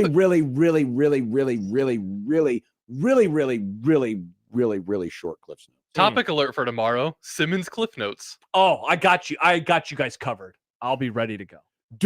Boston reference. Pop culture reference. Boston reference. There you go. It's about the Celtics. This will be about the Celtics, so we will have to have a Boston reference in the discussion, John. That's true. Yeah, but you're out on pop culture references. We love pop culture. Yeah, but not pop culture references from him. We didn't review Hot D yesterday. We didn't. Yeah. We need you know what? I haven't seen it yet. Oh, that's why we haven't reviewed Watch Hot D, John. I will tonight. Perfect. I watched it on because Sunday. The Cubs have already won today. Chris texts into the show. I'd rather have a ham sandwich than Paul George. Dumb debates. Nick, would you rather have Paul George or a ham sandwich? I always want a ham sandwich. Well, I can't eat Paul George. You could. I won't. Donner, party of 5, 4, 3, 2. I will not. Good reference, Nick. I will not eat. All right, Paul so George. I'm going to copy and paste these great dumb debates questions to Topic Alert Show tomorrow because there are multiple sports ones in here too, including one about mascots fighting to the death. Chief, do you bag or mulch your snowflakes? When we come back, what do we got? Content. Awesome. What do we got? Today, Silent Shawn, Dave Roberts, Bobby Bonilla, and Adidas. By the way, I got a couple texts. One, send Grim to jail. This is about his pizza nonsense. Cold pizza's great. I also have had some slices that were better reheated. John, you're starting a movement. It's only the air fryer, though. Open a pizza only place. Only the air fryer. Hear me out. Where you bake the pizza, and then the next day you heat it up in the air fryer. Day old pizza. Day old pizza. You go to the lengths of baking the pizza, and then the pizza gets down to room temperature, and then you put it in the refrigerator, and then you put it in the air fryer, and then you put it. Or it's like dry aged steak, but for pizza. You give people the option of the fresh pizza or the reheated, but you figure out a way to make the fresh pizza taste worse. Well, John would say it already does. Yeah. No, it works with all the pizzas, but I have found with Valentino's, I enjoy the Valentino's more on the second when I use the air fryer because it gets the crust, the bottom crust, not the edge. Well, the edge crust obviously crisp up a little bit, but the bottom crust gets a little more crunchy because the Valentino's it's so soggy and gross. But it gets a little more crunchy, and then that cheese gets that deep golden brown, not burnt, just deep golden brown. And for some reason, you splash a little Frank's Red Hot on there, and bam! Would you reheat home run? Would you reheat a taco pizza? I have. Gross. I'd rather eat that cold. Oh. That's gross. Well, there's already lettuce and tomatoes that's supposed to be cold. Keep the hot side hot. The lettuce I'd take off. Oh, Nick. Nick just did a reference. I did. Hot side hot, cold side cold. You know about that? It's a burger thing, right? McDLT. Yeah. Right? Yes. I learned about the McDLT from John and Michael. Who did you learn about it from? I grew up on the internet. Things are around. By the way, Paul George is almost as old as me. This is a dumb trade. Wow, he's ancient. Yeah, okay, let's settle down, Nick. We will be back with content on 1620 The Zone.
I made you some Unsportsmanlike content. Unsportsmanlike content. Unsportsmanlike content. Content that's unsportsmanlike. Okay, what are we doing here? Content. Whoa, did you see this? Did you hear about this? No. Okay, we need a wellness check on user Chief in the YouTube chat. What's wrong? Weird Al Nick's takes are making him my favorite member of the show. Whoa. I used to hate him. Thanks, Chief. Chief, are you okay? Are you smelling burnt toast right now? You're having a stroke, or you're just burning your toast. Or you're smelling your maybe toast. he's been kidnapped. Or he's been kidnapped. That's his his code word. It's his code word to his family. Chief's family. If I start talking about Nick being my favorite takes guy, please call the authorities. I think my takes are very level-headed and normal. What was it earlier? I don't have a take. What was it? No takes? What were you singing? I got no takes. It's a fun bit. We should do that for Topic Alert. We just name things. Well, it is a Thursday tomorrow, Nick. We could just rebrand the segment that we do on Thursdays. Sam McEwen thinks Shawn Eichorst possesses some characteristics that could make him a success at Wisconsin in his third go-around as an athletic director. Which one of them do you agree with? I mean, the only one I really agree with is the fact that he's an Alvarez guy. And sometimes the fit does work. You know, Wisconsin's still kind of buried in that Alvarez period where it's like, yeah, he's the only guy that's ever really succeeded here. So we just got to follow what he did and we'll be fine. But again, if in this day and age, and I know Sip talked about the legal background, which, you know, certainly is important, but that's usually more important in an advisory role, not in a management role. In this day and age, you better be personable to some degree. You better be media savvy to some degree, because if you're not going to survive in this job. And those are things he's not good at. The other thing that I would say is, given that he was so player forward in that era, it definitely does set you up for success in this era. But you also have to hire good coaches and not be a real idiot. So, and my question would be, was he really that player forward? I mean, he was at the time, again, it's a different era. He was very player forward, though. He's very supportive of players. You know, which is fine, but that's like saying, you know, I don't know, to be a good cook at McDonald's, you better be good with food. I mean, of course, you better be good with players. You don't really have to be good with food to be a cook at McDonald's. That's true. You got to know how to use a microwave. I don't know. I was trying to think of a good They kind of break analogy. it down for you. That's their whole bit. I was trying to come up with a good analogy, but it seems like... Well, he pointed out the student athletes thought that his leadership was awesome, that he was really good with the student athlete experience. So, like, if you have someone who... Look, I'm trying to find a reason. You asked me a reason. Nick asked me a reason. I gave you one reason. Go for it. The Dodgers, they win all the time. They do. As a result, their manager, Dave Roberts, wins all the time. Famous for being on the Dodgers and nothing else. Yeah, what the hell, Wikipedia? Last night, he became the fastest to 1,000 career managerial wins. Will he ever get the credit of being one of the greatest managers of all time and nothing else? No. Well, I guess on Wikipedia, he already has. No, I mean, greatest managers of all time, no, because his roster is so loaded. Also, who is considered the greatest manager of all time? Well, I mean, Joe Torre was really respected, but his rosters were also loaded. So why can't Roberts become Torre, I guess? Well, that's the whole thing. I mean, if you look at the great managers of all time, you know, the Casey Stengels, who did he manage? The Yankees during the 50s. You know, Joe Torre, the Yankees during the 90s and early 2000s. I guess if Sparky Anderson, Big Red Machine, and then later the Detroit Tigers. If he wins another one, that would be 3 in a row, you know, and it'd be his 4th overall. Like, I mean, I guess when you start getting into historic territory, because baseball's an everyday sport and because it is incredibly difficult to win that many championships in a short amount of time, I will rescind my statement from a minute ago. It will happen eventually as long as he keeps this trajectory up, because it's very difficult. I mean, it's always easy to discredit the manager when you have such a loaded roster. But if you look at the history of baseball managers, most of the ones at the top of the leaderboard had loaded teams. Earl Weaver's teams with the Orioles with that great pitching staff. You know, we mentioned the Yankees. We mentioned the Big Red Machine.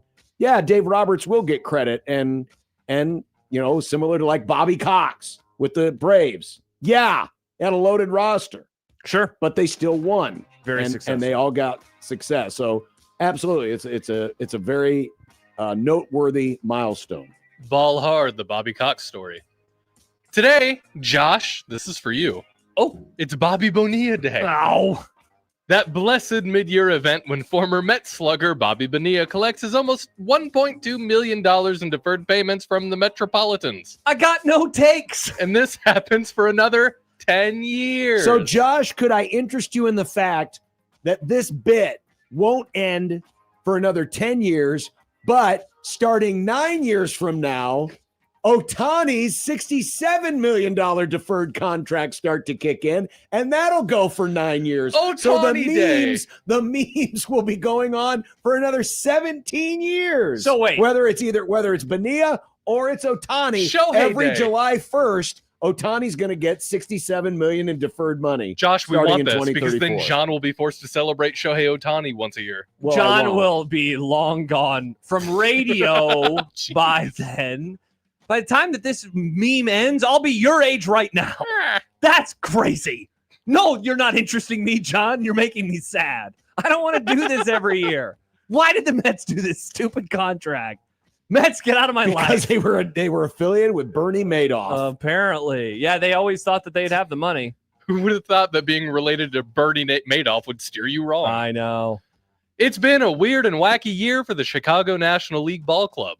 March went 2-3. April, that doesn't count. April was 17-9. May 13-16, and June finished 16-10. John, July has already come in like a lion for the Cubs, but will it finish like a lamb? Nice. Good job, Nick. Bah. I just hope that they are consistent on offense. Bah.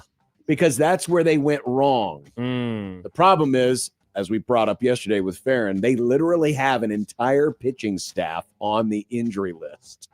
5 starters, 8 relievers, all on the injury list. That's bad. That is not sustainable. Bah. That is not sustainable. Get it? I want Yes. a petition that the Cubs move to the awful league because we'll win that going away. Nah. The ass league. Nah, you couldn't handle the AL, John. That's the American League. Back-to-back World War champs, America. You couldn't handle the America League. You're over there, the National League. Well, it is the superior league. Is It it? is better. For now. The national pastime, the National League. You called it America's pastime.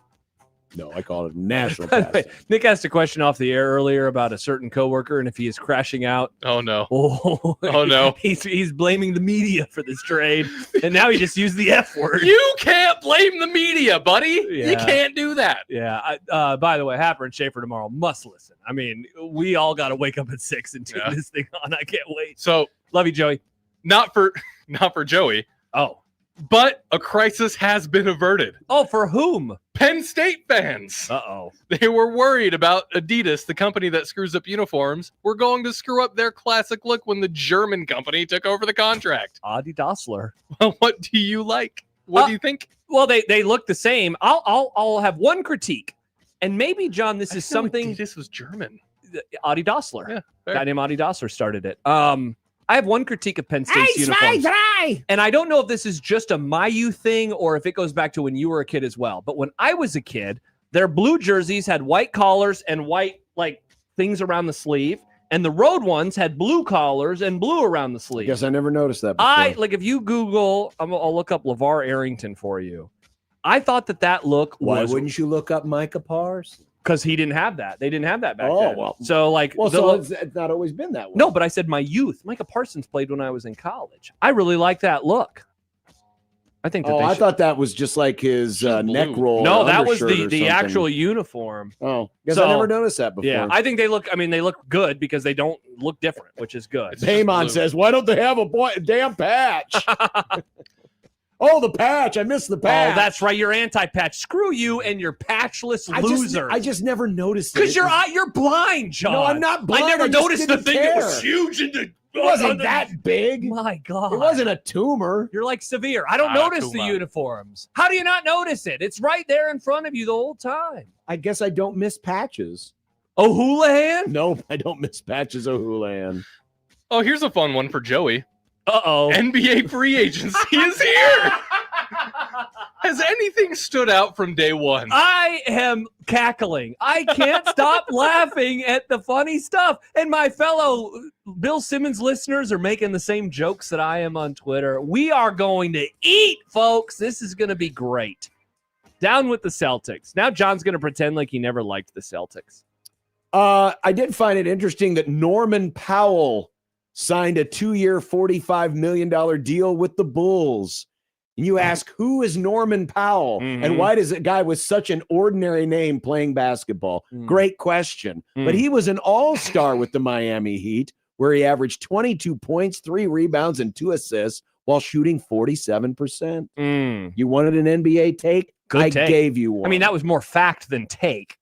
Ooh, he's more fact than take. No, new game, fact or take. The take was he has a very ordinary name for an NBA player. Sam writes, you couldn't handle the AL Central. We all have a combined payroll of like $309 million. That's true. We do tend to play down to teams that have a low payroll. It's a great point. I will stand corrected. And that's it. That's it.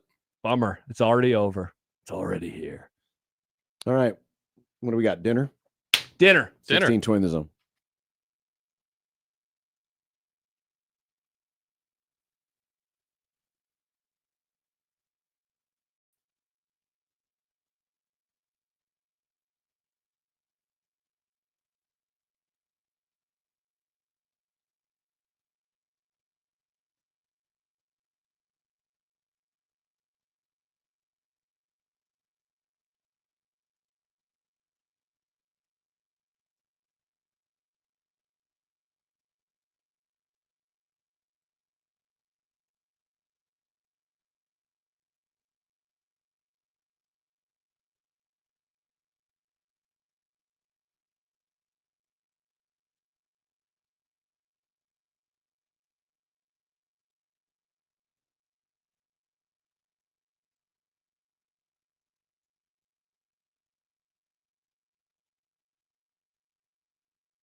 When you knock us down, we're going to get up, and on the way up, we're going to bite a kneecap off. Crust is good on your pizza, not your ass. I will eat your ass first. He's tough as a Woolworth steak. And then it's going to take 2 more shots to knock us down. All right. And on the way up, we're going to take your other kneecap. I'm ready to hang them up, gut them, and skin them, and chop them up. You know what? I'm ready. My daughters aren't starving to death. I'll eat my neighbors. And we're going to get up, and then it's going to take 3 shots to get us down. And when we do, we're going to take another hunk out of you. Cliff, what are you going to take away as your best memory from playing basketball at Boston College? Probably just like going out to eat. I don't know. All right. I don't know. I think I might go get Popeyes tonight. Nice. I'm craving it. Well, are you going to be here in time for Topical? I don't know. You're going to be logging into everything all night long? Probably. So, Nick, what do you have? Last night, since we talked about the new Culver's, Wisconsin. You went to Culver's. I went to I What'd you started get? craving Culver's. Double Butterburger. Hell yeah. Fries. And a root beer. That's fun. I don't know about tonight. I don't like root beer, though. I love root beer. That's fun. I get into root beer kicks sometimes, where it's like I go a while without having root beer, then I have it once. I'm like, that's pretty good. Our boy Joey just tweeted, I need a Feta's Gyro to cheer me up. Why don't you go get Gyros and bring them to Joey? Could, I guess. That would be like the nicest thing you've ever done to Joey. It would be. I've done nice things with Joey. That'd be the nicest, though. Man, Joey. I don't know. Do you think Joey's listening right now? He's probably not listening. I don't know. Joey is blaming the media for this. He says that ESPN started it. He says that this trade happened because ESPN started having discussions on the air, and now this is happening. They put it in the universe. The so-called basketball wizards who spent countless years pushing the Celtics should split the Jays agenda. I hope you're happy now. Boston bought into your dumbass intentions. This is some good kind of anti-media slander. From Joey, a media member.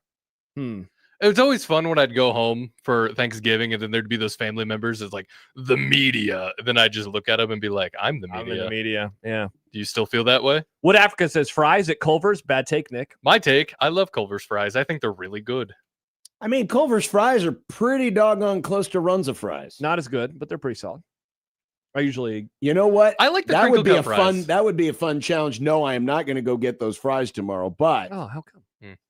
Because I mean, where is the closest Culver's? Yeah, exactly. I don't know where the Culver's are in Omaha. Maybe I don't have a take. 20th and Maple. Yeah, that's far away. There has to be a closer one. But like, if we did a side by side, a blind taste test, I wonder if you could tell the difference between a Culver's fry and a Runza fry. Easy peasy, John. Highly unlikely. You always say that about my great takes. I know something highly unlikely. I know this highly unlikely. Log into more websites, why don't you? Oh, believe me, I'll be doing it all night. The older I get, I found that I'm like the crinkle cut fry more. I appreciate a good It has a crinkle little cut fry. crevices for the salt. It's got ridges. It's ridged got for ridges. your pleasure. Now, people are saying curds are the way to go. I do love their curds. I like their curds too. I didn't. Here's It's the- heavy. Getting a double That's the Butterburger thing. with the curd, it's heavy. That's why I often will get the fries because the curds are heavier. I like the curds. Sometimes I'll get them on the side, but The curds are good to get as an appetizer or just another thing. or Linner. So you get like Or a, brunch. You get a, and then everyone shares it in a group. Mhm. Meanwhile, you have your regular side, whether it's fries or onion rings or whatever. And I've never had the onion rings at Culver's. They're pretty okay. Yeah, they're nothing special, nothing memorable. About Not them. like the goat onion ring, the Runza. Pretzel bites are pretty good. God, food. This is all this food talk's making me hungry. Thank God it's dinner time. Pretzel bite. If you're already having something with bread, pretzel. It's like having breadsticks with pizza. Senseless. But breadsticks are good. No, sometimes if you Yeah, just and want so a is snack, you pizza, get pretzel and it bites. all comes together. But you could have the breadsticks. But you have the crust of the pizza. But that's different crust. It's different bread. It's the same bread. It's different bread. Have you ever thought about how much of the food we eat is just bread? We do eat We a do lot eat of bread. a lot of bread. Mhm. All right. See you tomorrow for Topic. Bye-bye.